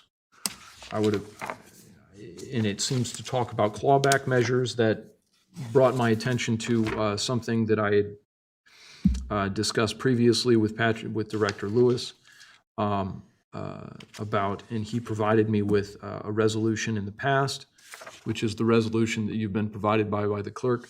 I would like to thank the clerk for providing those documents. I think I contacted her at 3 or 4 o'clock in the afternoon, and not only, in typical fashion, not only was she able to get the document, but she was able to provide copies to all of council. She has outdone herself, and she's a tremendous asset for this community. So thank you to the clerk for being able to provide that. But it goes into the steps that have already been taken by this board and the city in the past to address issues like this. And in there, it also talks about clawback provisions. So I'm wondering if what we have on the books is sufficient to combat contractors that are not fulfilling their contractual obligations after they've been engaged, and what recourse the city would have in those conditions. I think Patrick Lewis probably is the individual to answer those questions. If I may just talk a little bit about the clawback in there. We do have liquidated damages contained in all of our contracts. Those are mostly going to be a function of time of completion. But there is language in there related to liquidated damages with every construction contract that we have, so. I'm very glad to hear that. Yeah. Okay. There is some concern when the city manager talks about a desire for neither him nor Director Lewis to be engaged in the scoring process. Whether that means that council is the awarding agency, which it ultimately always is anyway, but then we're looking at 15 different sets of criteria, which I personally don't mind necessarily, but I think it adds some complexity to the process if we don't have some administrative support to help whittle that down. And provide some recommendations internal to the process.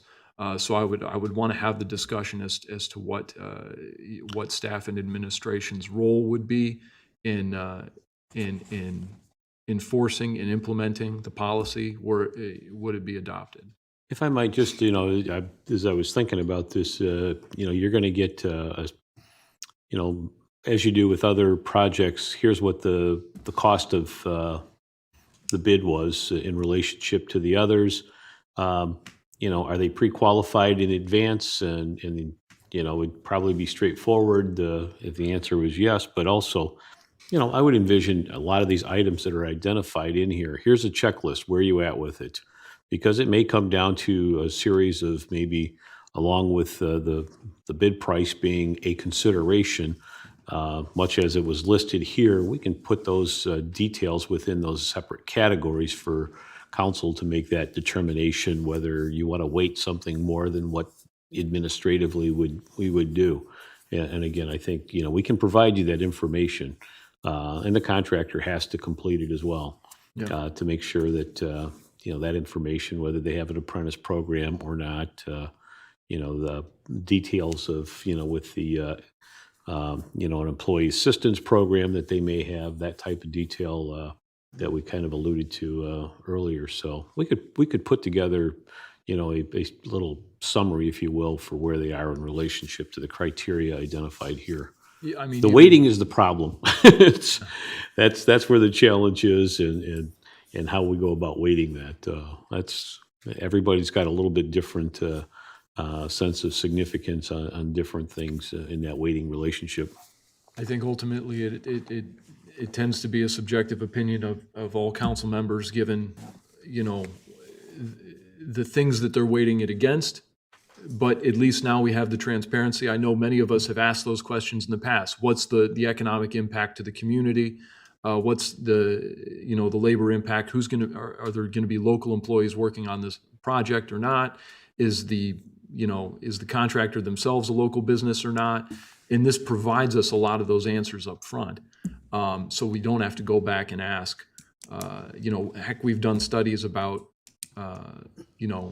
local economic impact in the past, and then what proportion of those funds remain in the city after the fact. Well, this gives us a lot of that information just up front, so we know.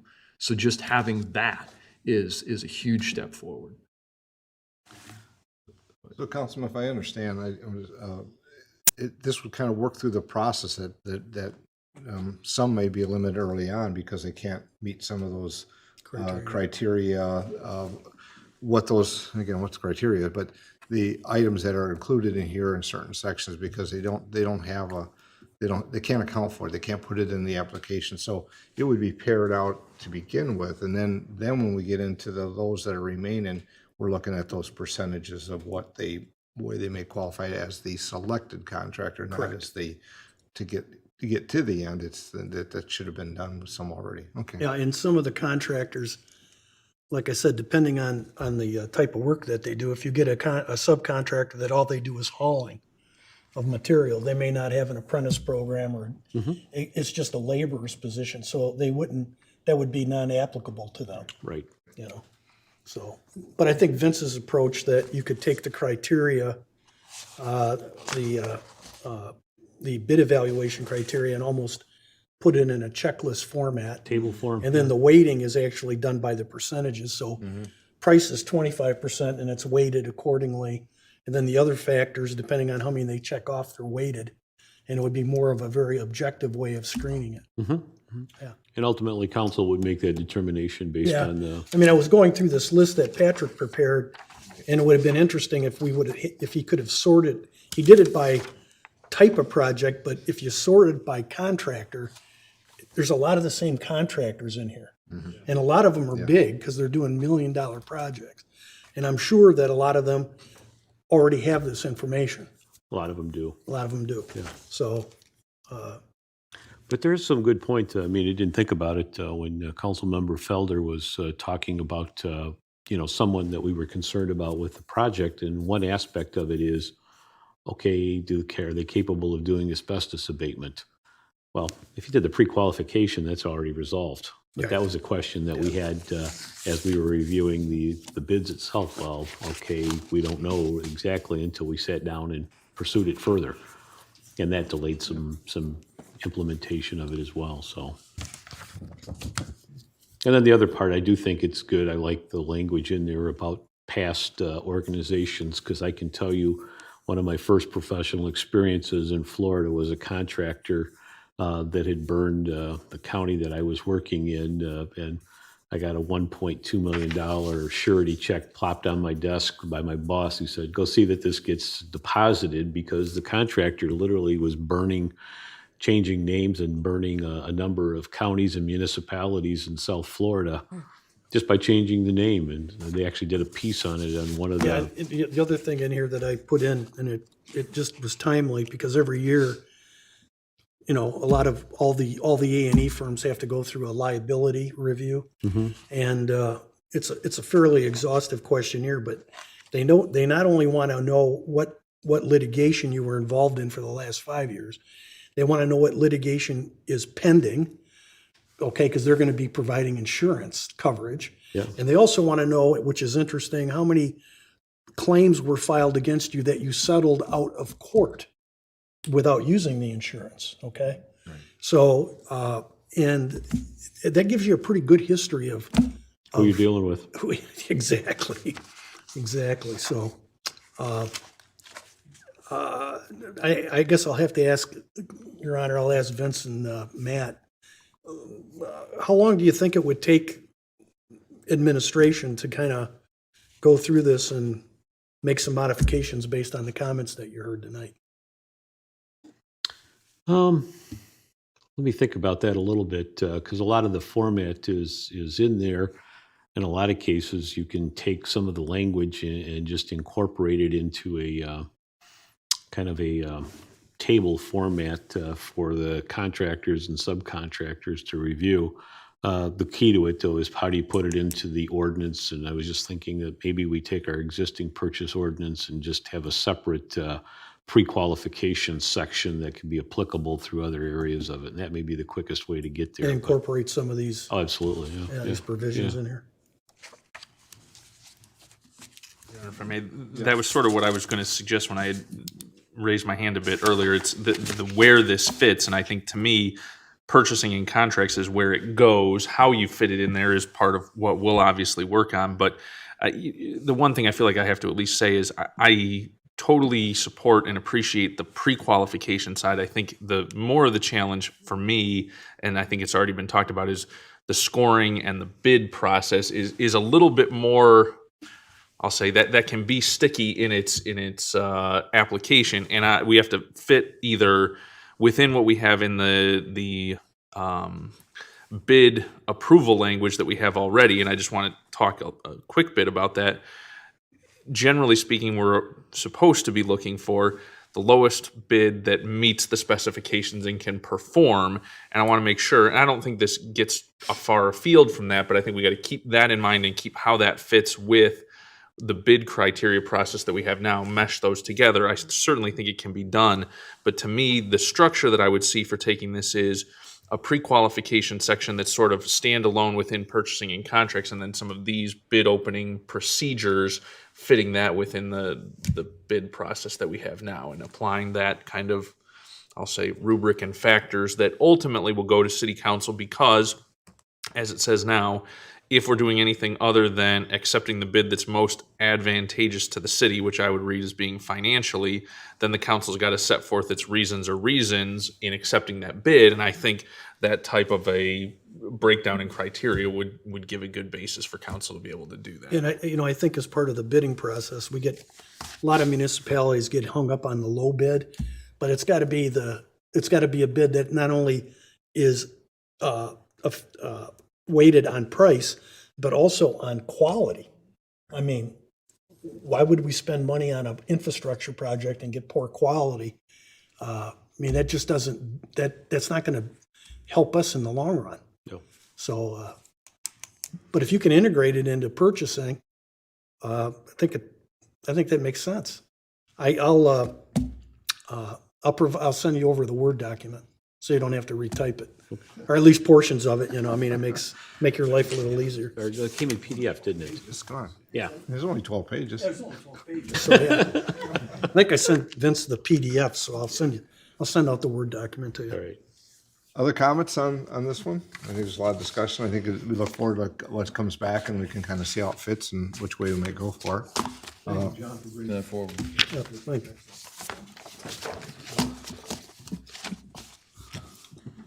For Treasurer LaVoy.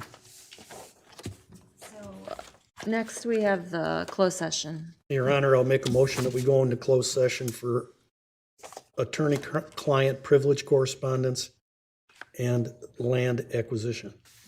Before we go any further, do we have any public comment regarding what we discussed? Yeah, I was going to take the motion in a second, and then before we voted, I was going to ask, because we do have public. I'll give it a second, but I just wanted to put that in there and interject that. So there's a motion and a second regarding going into closed session. Before we do that and take a roll call, at the start of our meeting, because we have an agenda here, and we decided we'd take public comment, if any, before we go into the closed session.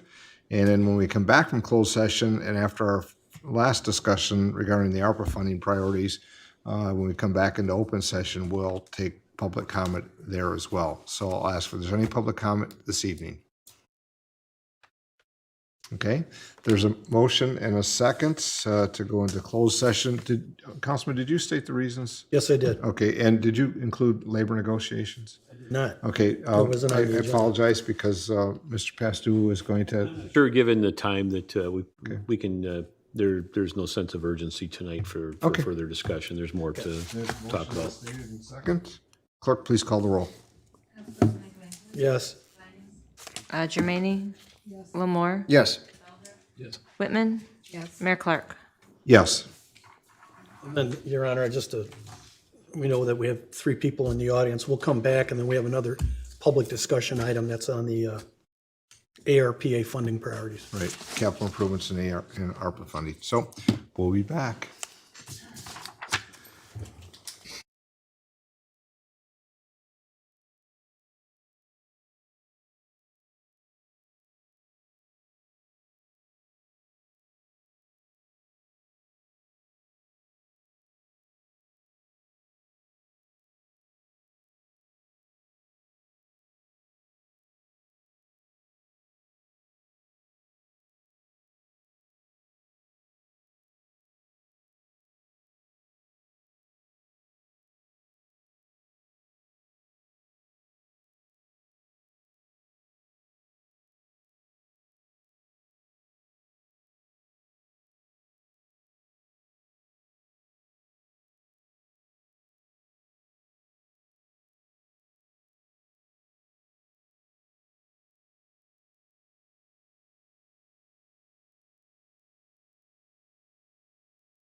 I heard a little bit about it. Thank you. I'll watch it. Well, I appreciate that. Thank you. Andrew, they said, Michelle, let's go back and watch the replay. She walked down right when it's. Thanks.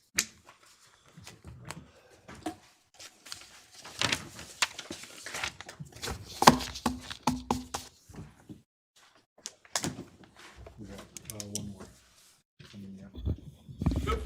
All right. Thank you. Michelle, you ready? I'm ready. Your Honor, well, I guess Michelle's not here. Okay. I'm still ready.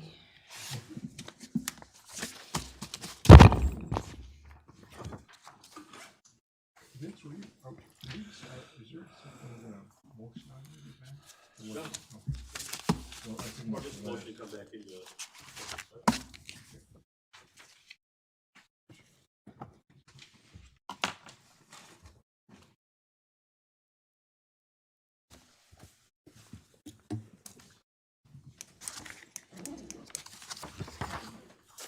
Councilman Michelangelo, you want to make a motion? Yeah, thank you, Your Honor. I'll make a motion that we go back into a regular session. Second. Motion by Councilman Michelangelo, supported by Councilman Lamore to go back in open session. Clerk, please call the roll. Angeli? Jermaine? Yes. Lamore? Yes. Felder? Whitman? Yes. Mayor Clark? Yes. So, clerk, the next item is, on our agenda is, Discussion, City Council Capital Improvement Program, ARPA funding priorities. past due. I know that, you have something you want to at least review and then Yep. maybe setting some detailed discussion later, but go for it. I'm not sure it's necessarily anything to review, but, you're clearly seeing projects that are, coming to the forefront here, and we have the $11.4 million ARP money. We do have the millage money related to streets and sidewalks and trails, and so there is quite a bit of funding. Ed and I are kind of working on something that we got to do a little bit more work that may create more opportunity as well. But the point of it is a lot of times the CIP has been kind of staff driven, and we're kind of at a pretty critical juncture that I'm thinking that I probably need to work with city council a little bit more in the context, again, my worry getting too far ahead where there isn't any support. But it's going to be, I think within the framework of the resources that we have available, as well as, we keep relying, and Ed does a great job of updating the 5-year forecast for the general fund in particular. But there probably is going to be a handful of work sessions where I got to get a sense of where your priorities are, what you're willing to consider from a financial standpoint, a financing standpoint, and how all of these pieces fall together. I mean, tonight we talked about the credit union property, and that's got a lot of moving parts associated with it. And certainly there's a number of projects. Mayor and I met with Dale Brose, the Port of Monroe chairperson, and Paul Lamar, that's director, talking a little bit about some of their interest in potentially with some of the ARPA money that could go toward containers. They've got some local matches.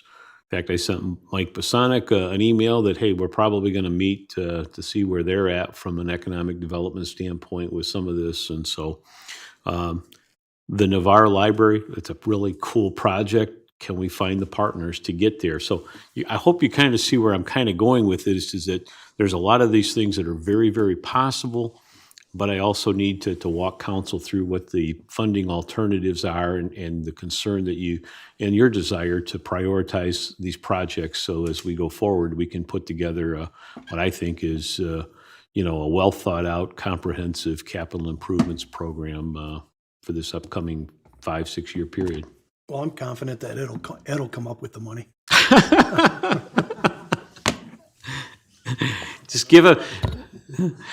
Just let Santa Claus know what you want. And But you see where I'm going with this is there's a lot of these complicated projects out there. And again, my worry is I don't want to get too far ahead and not find the support to carry these out from a council perspective. So don't have anything beyond that other than just a general discussion. You can let me know what your thoughts are. I see Councilman Lamore had a. Yeah, I mean, these projects look incredible, but let's not forget what just happened to us recently with the electrical outages. And we're not thinking anything about electrical infrastructure at all. And it is old and just getting worse by the day. So it's something we really need to consider as well. Well, I would look to DTE to take care of that, unfortunately. But I think we need to lead the way and get them to push a little bit harder on that. Yeah, that part we can. On that Coun- point, Councilman Felder? on the councilman's point, I had sent correspondence to Mark Cochran, who's overseeing the Lazy Boy Development Project. At the last meeting, he had approved it. Yeah, that's gonna help. We had approved the change order for the Lazy Boy site to lower the power lines so that traffic lights could be implemented at the intersection. I don't know if Mark wants to talk. I had suggested, per our conversation last meeting, and then because of the storms, bearing the lines and the cost of doing so and whose responsibility that might be. Mark probably knows more about that than I do. I don't know if that's something you want to discuss either now or at a later date. But made it clear to me that would be at our expense, at the city's expense, not at DTE's. I thought the power lines inside the project were Yeah, all gonna all be of them buried. inside the project are underground, That's my understanding. Oh, but I'm not on North Telegraph. okay. Yeah. Yeah. So I don't know if any change order would be desirable or necessary as to that, or if current standards are acceptable as we move forward. But I think it's a salient point that the councilman makes. Well, the cost of burying Detroit Edison's utility lines, even just the primary, not the large KV lines, typically runs between $1 million to $1.5 million a mile. So that's why communities are not doing it. It's just too costly, because it's not just burying the lines, but then you have to change all the transformers and you have to change all the property owners' circuit breaker boxes because they take a different voltage. So it's a very expensive proposition to bury the lines. Nice to know the price tag at the bottom of that project. I mean, if they need to bury lines, they need to bury lines down in Louisiana. You know, I mean, if that's where they really need to bury lines, because that's where they get killed all the time. But up here, I know that some communities in their downtowns have buried the lines as part of a streetscape project, and it cost in the millions of dollars. We did it back in the 80s, downtown here. Yeah, in a couple areas.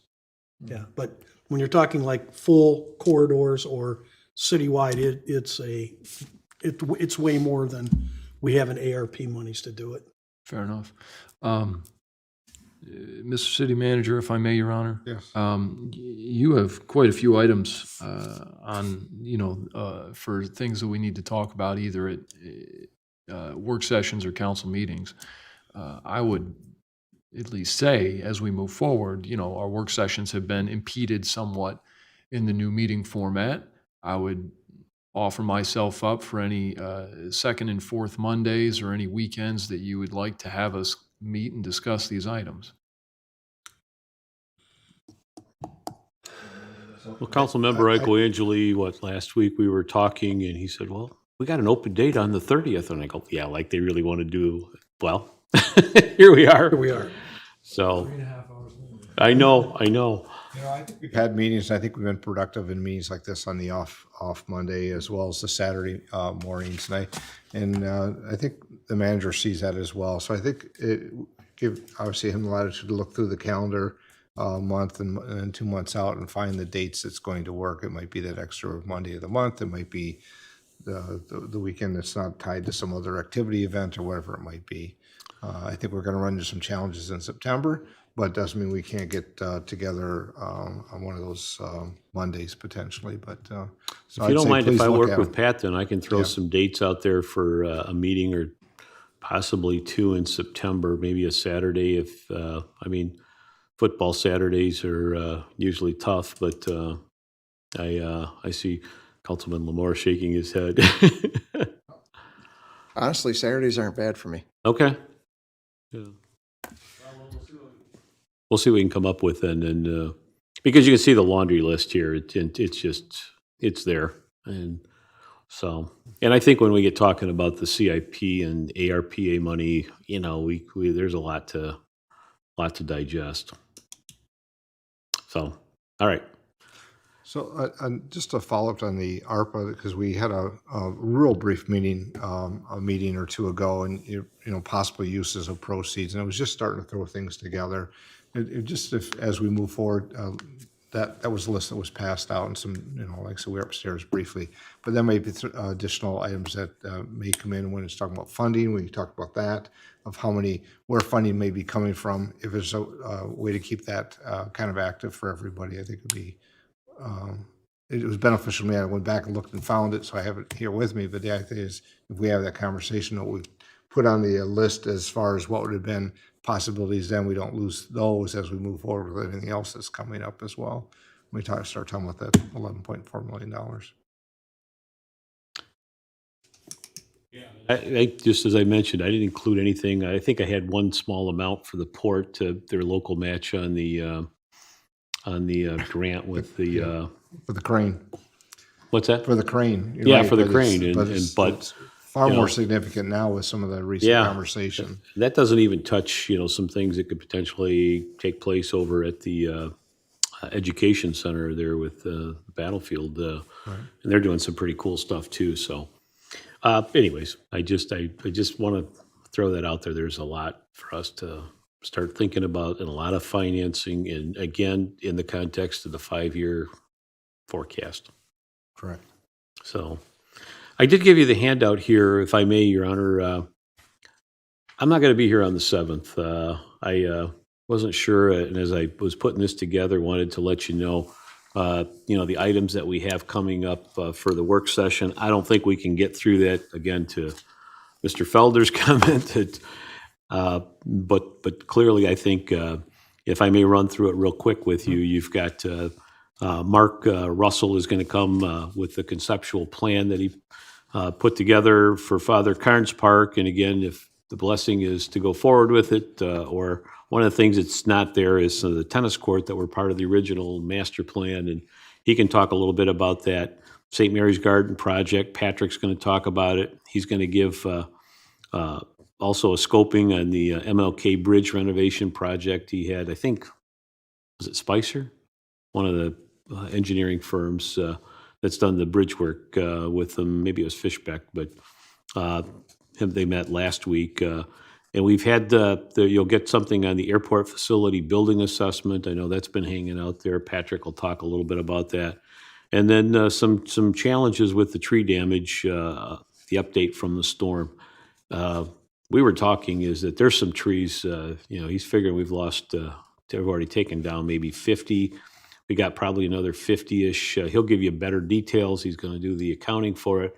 And he said, some of it is just going to be there unless we approach maybe looking at some sort of contract with a vendor to come in, maybe even later this fall, maybe November, to start taking down some of the other damaged trees. His concern is a lot of the silver maple. So he's going to talk a little bit more detail with that. We may approach about a contingency appropriation to take care of some of these trees that they're concerned with. We've got a fly ash effluent agreement with DTE that we've kind of finalized a bit, and then a couple other items. The rest of these items will, I think most of them will be, other than the first reading of the ordinances, will be probably covered by consent agenda. So, but I did want to let you know I won't be able to make the meeting. I got class that night, and it's the one night that I have Tuesday night meeting, and so but thoughts, questions, concerns? Good.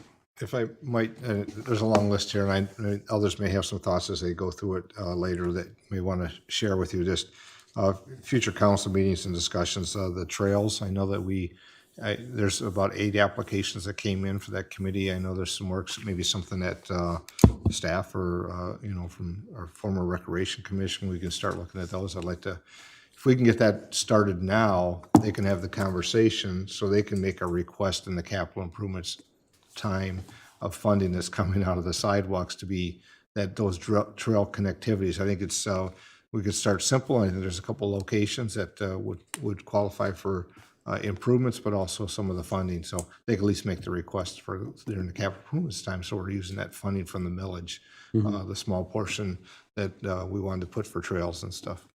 And maybe just another C at the I just wrote it at the bottom of mine under C. Yep. For future. So. And we haven't even started to talk about the money that we could use for different projects that we're getting 11 million.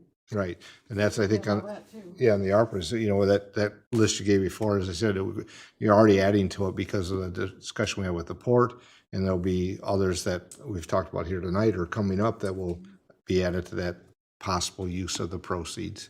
And I'm sure we'll have more than what the amount that we're receiving. And I'll say this because I know that we're obviously live here and people will watch our meetings afterwards. I'm getting many comments from the residents, but they're not comments that are unwarranted. I think they're being understood the amount and that there's big projects, but they're providing some thoughts and inputs. And I think part of that is we talked about in the future of getting the community input as well. Whether it's the broadband that we talked about, that's another topic. And I think that, hearing what they have to say, but then showing them the large projects and the importance of that and potentially shifting funds that we already had planned for in that conversation with a couple at the Opportunity Center, that those funds then can take care of things locally that the ARPA funds will be able to pay for. And we can then spread those from other things. But it's all putting the pieces together. And we have time to do that, but we have to have the time to prioritize all those. Mark's just shaking, looking his head at me, but go ahead, Mark. Because I think it's some of the conversations I know he's getting. People are reaching out, which is good, and I think we want their input. Yeah, if I may, just by update, Vince probably saw the email today, but Tim Lake is going to be convening a meeting on our behalf, speaking about the partnership that we have with the BDC, because over the past probably 3 or 4 months, there's been announcements made. The governor has requested $250 million for state park maintenance, $150 million for local park maintenance. The Federal Economic Development Administration has $150 million for our region available for parks and recreation. SIMCOG reached out today that as part of the rescue plan dollars, there's funds available through the EDA for coal-affected communities for parks and recreation. Our capital improvements millage, our ARP funds, the county's ARP funds. And so Tim Lake is setting up a meeting with the National Park, the state park, the city, the county, SIMCOG, and others to talk about how we're going to strategize applying for all these funds with the county and the city kind of singing out of the same hymnal, because projects are coming out of the woodwork, and for a weird problem to have as money is too. And so, to your point, the conversation about, are we going to spend our money on these trails? Well, we can apply for some of these other funding pots that are available that allow us to do other projects that we can't. So that strategy meeting, I think, is coming up the week of Labor Day. We're going to meet and start those discussions. Good. That's great. Thanks, Mark. Any other comments from council or questions for the administration? I know we've been here for a while, and it's a good conversation, good meetings. See Mr. Sells here with us this time tonight. So I saw on the list, he's on the list here for budget amendment for the next meeting. He's already got it done. It's already in the system. Well, I'll go to Clerk Lavoie if there's anything further you have. But there is one ordinance that we've talked about for a while. Matt's aware of it. We really, as we continue to move forward as a city, we're getting more interest in hawker peddlers, from food trucks, from ice cream vendors, and we really need to modernize our clunky multiple ordinances with that and bring it together. So I get it's not as exciting as all of these other things that are happening, but we need to be better in that area. So if we could move that somewhere up on the list, that would be much appreciated. Not just for my office, but really for our customers, et cetera, so. It's a good point, because we are getting requests and activities and food trucks and other items and vendors, and it does need to be put together. So we want Yep. to be able to manage that. Okay. As I said before we close, I'd see if there's any other public comment. No, nobody is remaining with us yet this evening from the public, but I always want to ask if there's public comment, which we said we would. There is none. With that, if there's nothing further, motion Your to Honor, I'll adjourn. make a motion to adjourn. Second. Motion by Councilman Michaelangi, supported by Councilman Felder to adjourn. Clerk, please call the roll. Councilperson Nicoangeli? Yes. Jermaine? Yes. Lamore? Yes. Felder? Yes. Whitman? Mayor Clark? Yes. Thank you all.